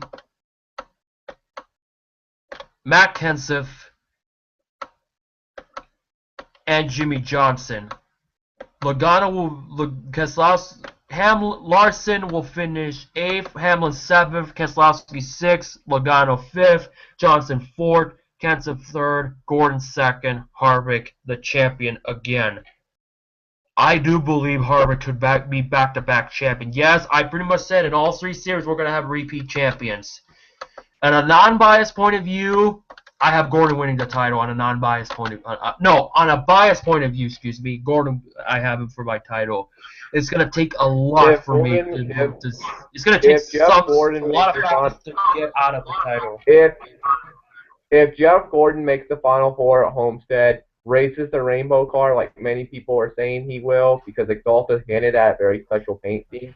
If he races the rainbow car, makes the Final Four, wins Homestead, wins the title, move over 1992 Hooters 500, we have a contender for the greatest NASCAR race of all time. We'll see. So yes, those are my championship. Would you say that's a fairy tale ending? Have Gordon race the rainbow car in his final race and win the championship? Yes, even though he may contemplate of running the Brickyard a couple more times, but as far as full time's concerned, yes. So here are my top 5. I made my top 5 predictions in my other 2 videos. Well, this is the 4th because it's part 2. I have Harvick, Gordon, Kenseth, Johnson, Logano as my final 5. My final 4 is Harvick, Gordon, Kenseth, and Johnson, with Logano rounding out the top 5. All right, we're pretty much done. Last thoughts. I think this could be a good year, but it will be a bittersweet, emotional year no matter what. Before we go, what do you think are the feuds that are going to happen this year? We already seen one, Logano and Harvick, but what do you think is going to be the feuds of the year? Harvick, Keselowski, Kyle Busch, Keselowski, Bowyer in NASCAR, Stewart and Newman wouldn't surprise me. Jimmie and Jeff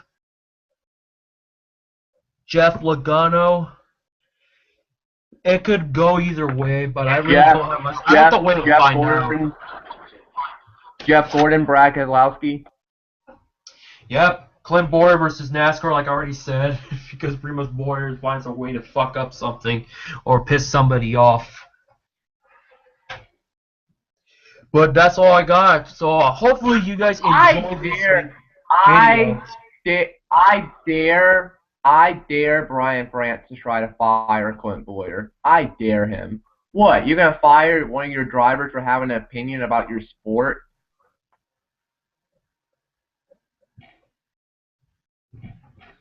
We'll see what happens. So next week I may only do 2 videos: Daytona 500 preview, the 500 review, and as far as other videos within I may not be able to at all because of college stuff, and I really need to step it up a little bit. I guarantee you one thing, folks. I guarantee you one thing: if Jeff Gordon wins the Daytona 500 next Sunday, Otto's gonna come into this video wearing every Jeff Gordon merchandise he has. Problem is, my shirts are at my house. The Daytona 500 shirt that I bought in 05 doesn't fit, so I only have the jacket. And if he wins, I'm buying the merchandise. But that will have to wait after tax season. If Jeff Gordon wins the Daytona 500 this year, I made a promise I would go out and buy a die-cast Exalta car. I don't care how hard it is to find one. I don't care if it's a small one or a big one. Gordon wins the 500. I promise you, sometime this year, I'm going to try. But if Gordon wins the 500, I am going to get the Exalta car and a rainbow car. Even though I already have rainbow cars, I have a whole bunch of Jeff Gordon rainbow cars, I will try to get the Gen 6 rainbow car if he races it. All right, we all know discussing off we air, all but- know like yeah. Go on. Emerson, sorry that we couldn't get you in here.